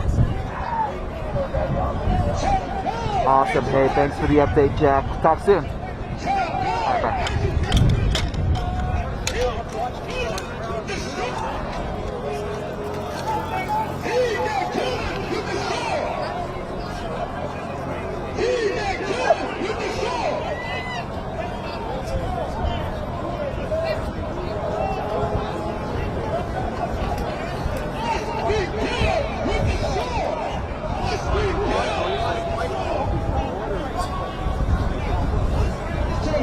God who's leading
fog comes out, and then now they try to go back in. So it's just a cycle that's happened multiple times.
I call on this mob to pull back and allow the work of democracy to go forward. You've heard me say before in different contexts, the words of a president matter, no matter how good or bad that president is. At their best, the words of a president can inspire. At their worst, they can incite. And therefore, I call on President Trump to go on national television now to fulfill his oath and defend the Constitution and demand an end to this siege, to storm the Capitol, to smash windows, to occupy offices, the floor of the United States Senate, rummaging through desks, on the Capitol, on the House of Representatives, threatening the safety of duly elected officials. It's not protest, it's insurrection. The world's watching. Like so many other Americans, I am genuinely shocked and saddened that our nation, so long the beacon of light and hope for democracy, has come to such a dark moment. Through war and strife, America's endured much. And we will endure here, and we will prevail again, and will prevail now. The work of the moment and the work of the next 4 years must be the restoration of democracy, of decency, honor, respect, the rule of law, just plain, simple decency. The renewal of the politics. It's about solving problems, looking out for one another, not stoking the flames of hate and chaos. As I said, America is about honor, decency, respect, tolerance. That's who we are. That's who we've always been. The certification of the Electoral College vote is supposed to be a sacred ritual, which we affirm. The purpose is to affirm the majesty of American democracy. But today's reminder, a painful one, that democracy is fragile, and to preserve it requires people of goodwill, leaders with the courage to stand up, who are devoted not to the pursuit of power, or the personal interest pursuits of their own selfish interest at any cost, but of the common good. Think what our children watching television are thinking. Think what the rest of the world is looking at. For nearly 2.5 centuries, we, the people, in search of a more perfect union, have kept our eyes on that common good. America is so much better than what we've seen today. Watching the scenes from the Capitol, I was reminded, as I prepared other speeches in the past, I was reminded of the words of Abraham Lincoln in his annual message to Congress, whose work has today been interrupted by chaos. Here's what Lincoln said. He said, "We shall nobly save or merely lose the last best hope on earth." Went on to say, "The way is plain, peaceful, generous, just. A way which, if followed, the world will forever applaud and God must forever bless." The way is plain here, too. That's who we are. It's the way of democracy, of respect, of decency, of honor, and commitment as patriots to this nation. Notwithstanding what I saw today and we're seeing today, I remain optimistic about the incredible opportunities. There has never been anything we can't do when we do it together. And this god-awful display today is bringing home to every Republican and Democrat and Independent in the nation that we must step up. This is the United States of America. There's never, ever, ever, ever, ever been a thing we've tried to do that we've done it together. We've not been able to do it. So, President Trump, step up. May God bless America. May God protect our troops and all those folks at the Capitol who are trying to preserve order. Thank you, and I'm sorry to have kept you waiting. We've seen today, Are you concerned about your inauguration, sir? Sir, have you spoken to McConnell today? Are you concerned about your inauguration, sir? Are you concerned about violence? I am not concerned about my safety, security, or the inauguration. I am not concerned. The American people are going to stand up, and stand up now. Enough is enough is enough.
Across the world,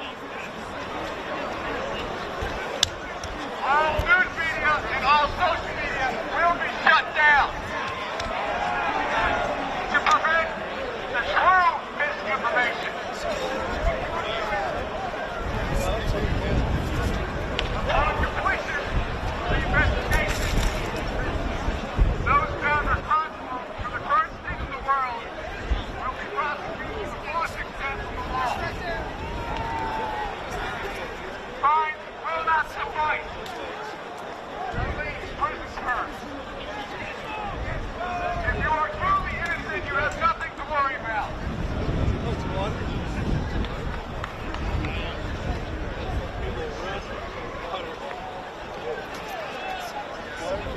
Charity companies purposely run for the corruption will be shut down.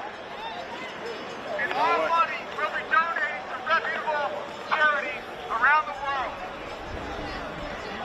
as well as building infrastructure in third world countries. Everyone proven to be involved will be prosecuted. How come there's not more press here? Masks will no longer be How required. come the... Who are you with?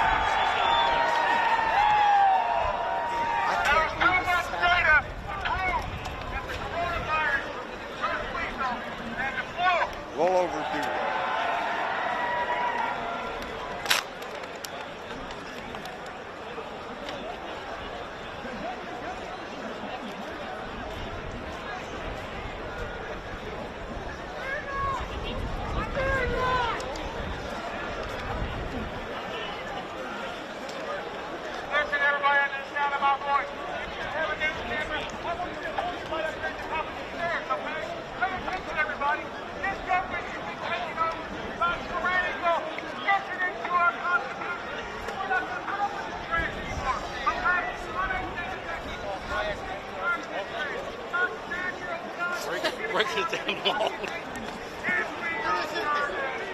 Huh?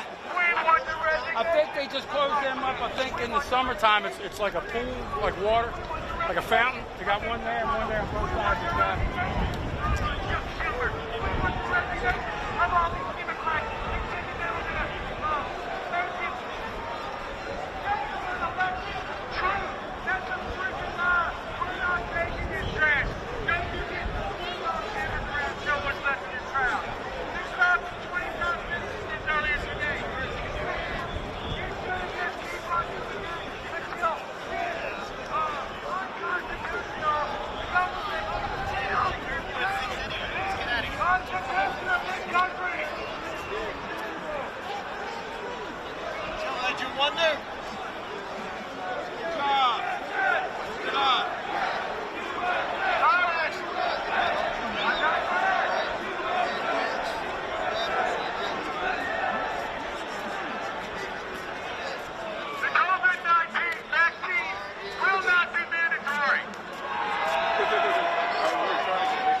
Making us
just feel like the inauguration all over again?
We're just going to walk up a little bit.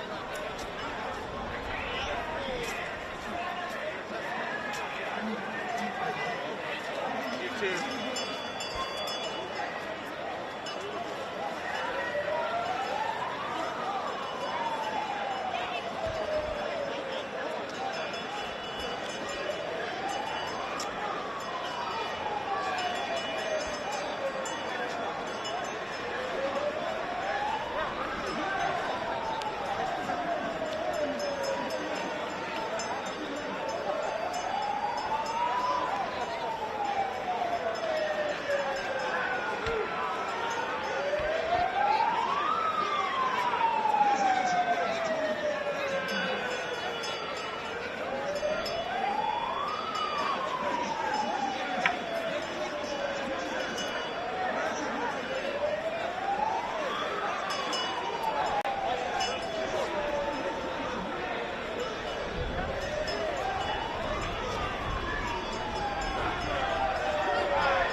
killed by Pence. Tory Smith was going to rat out Pence for being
You lying fucking cocks are the enemy of the people of this country. All you do is fucking lie and twist shit around to fit some fucking corporate fuck narrative.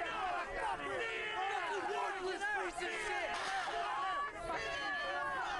Pack your shit and get the fuck on, dude. All you can do is twist it and show portions and fucking lie, and you know that. You fucking piece of shit bitch. You gotta get out right now. You fucking know your company's full of shit, dude. You fucking know it, you do it anyway.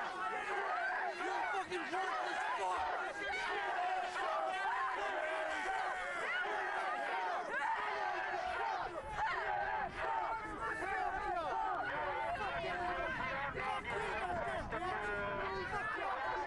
This isn't fucking media. You guys are fucking propagandists. Fucking communist cunt.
Hello, Mark.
Good footage.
Already?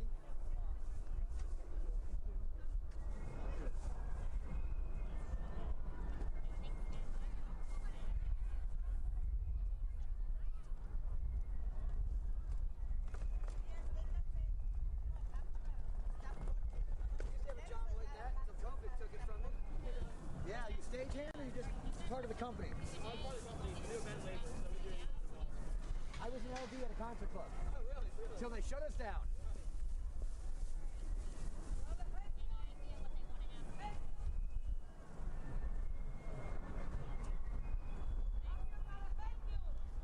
Listen, you might be British, but you better not be a fascist. Not fucking communist either.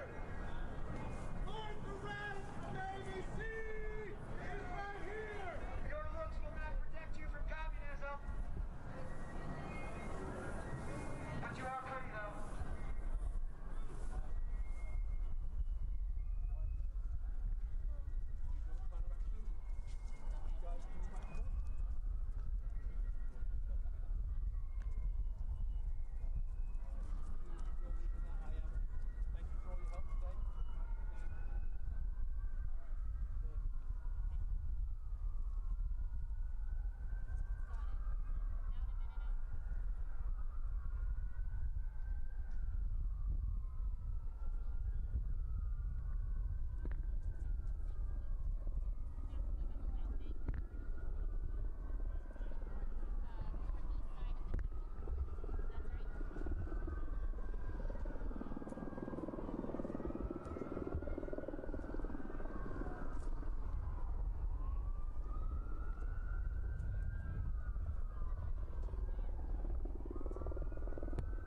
want me to give my opinion?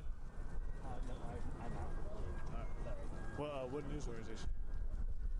Which one? Reuters.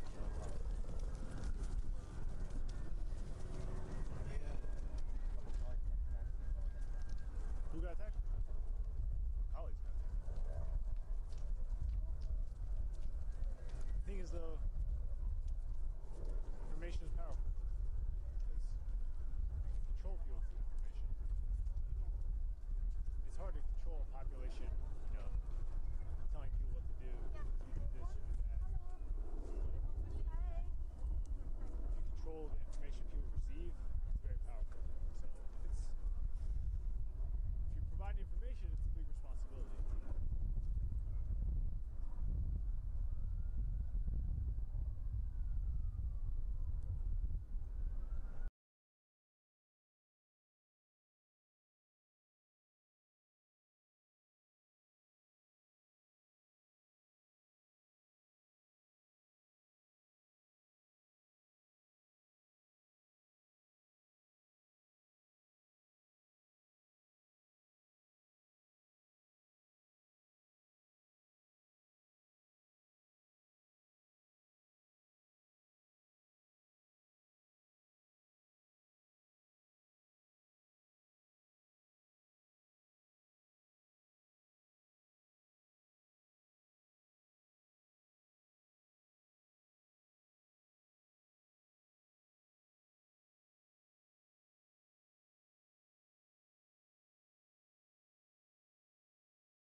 Don't do it again until the 6th. Okay.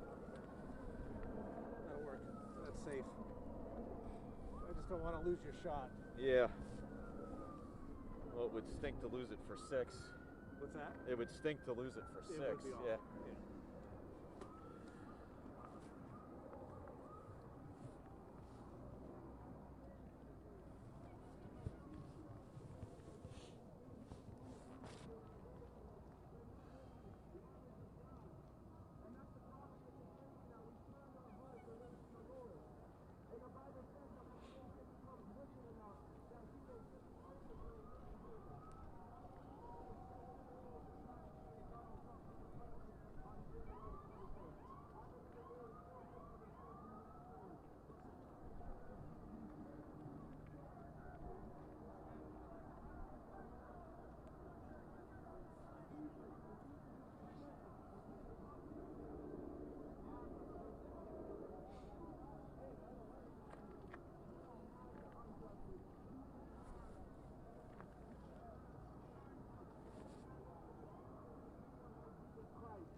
Getting cold again.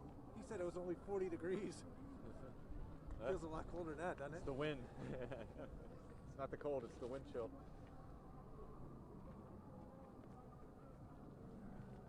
Hey, can you, she may be taking that at times. She's taking this? I don't know, but I would keep it takeable.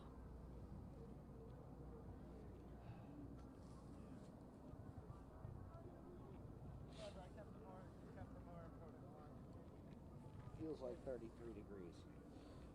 Feels worse than that. It's 41. Honestly, it's like last night, but tonight there's wind, which is a problem. Yeah, this wouldn't be a bad gig, you know? This is 65 degrees. Oh, yeah. Hanging out by the funding pool.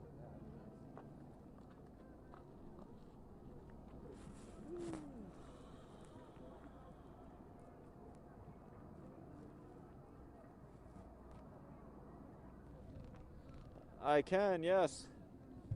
Do you have my bite yet? By the way. Ah, shoot.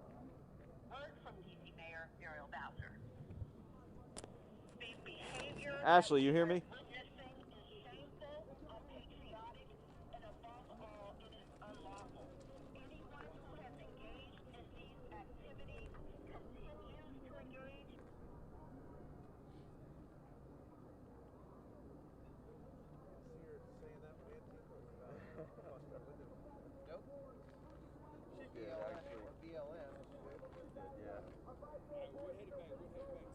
Maybe not quite as strongly, but yes.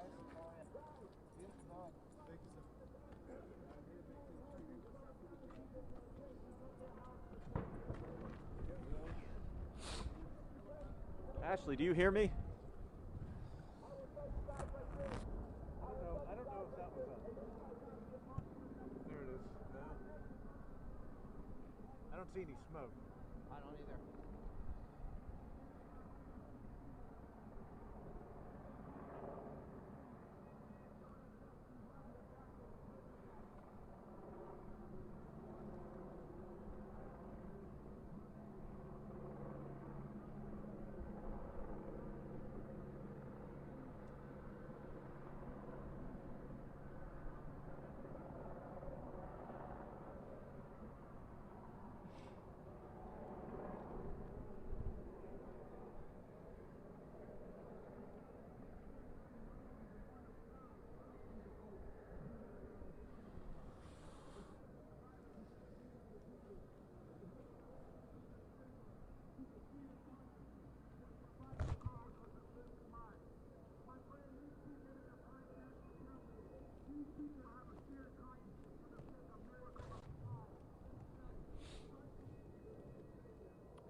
Not so bad until the wind hits. I know. Yes.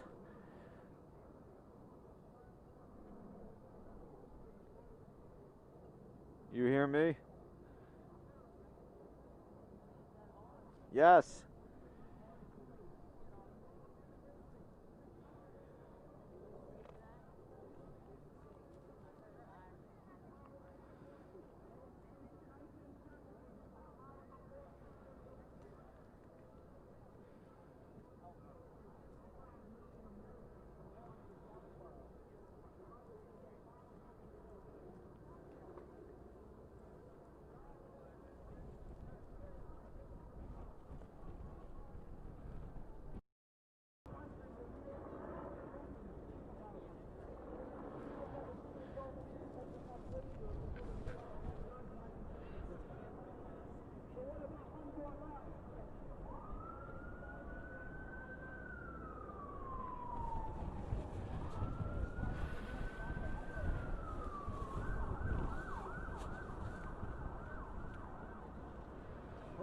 That's cold.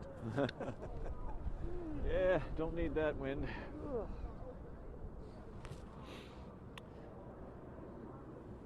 I'm like in constant shivering mode now. I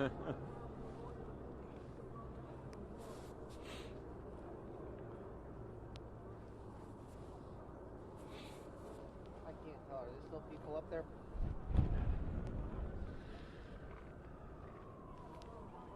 Yeah, there's people up there, but it's much cooler.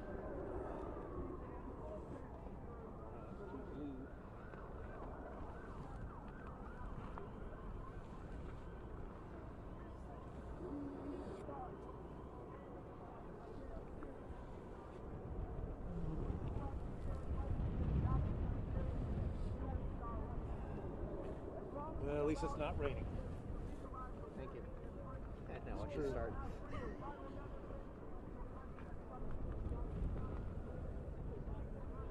So after Getting towards 5:30, you're hit. Hold on. I got 5:27. Okay. She doesn't answer every time I talk to her. It's getting a little dark up there too. I really can't see much anymore Okay. at this point. But they definitely cleared. Are those mostly officers up there now? Yeah, I think so. I mean, it's hard to say now. I can't tell. But they definitely cleared quite a bit off the Capitol itself. So now there's people just down below at the lower level.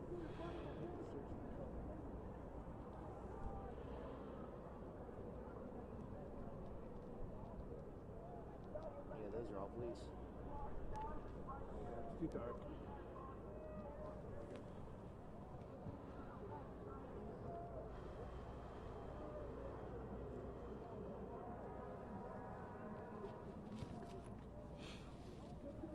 Those lights help.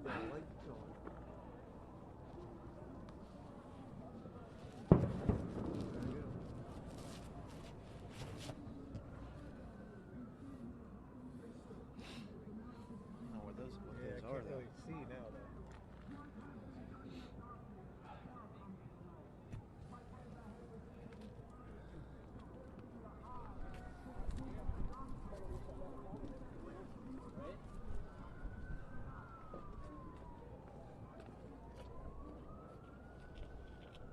You can go to me, Ashley. That won't happen to me. Hey, let me get you in front of the camera real quick. I gotta do a lighting check. See if we're all the right color here.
inauguration up in there.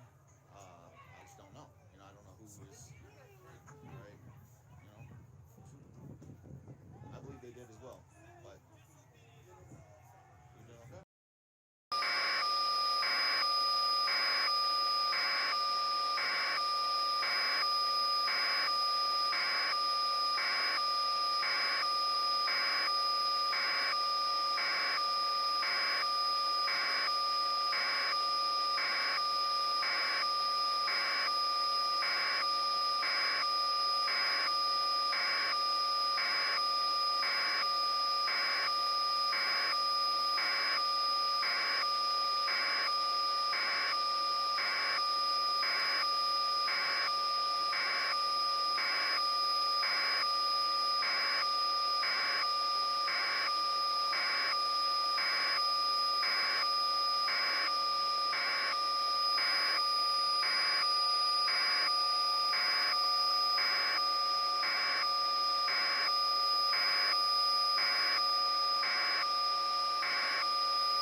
One, two.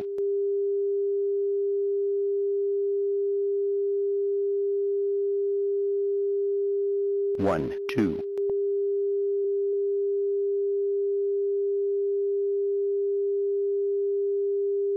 One, two.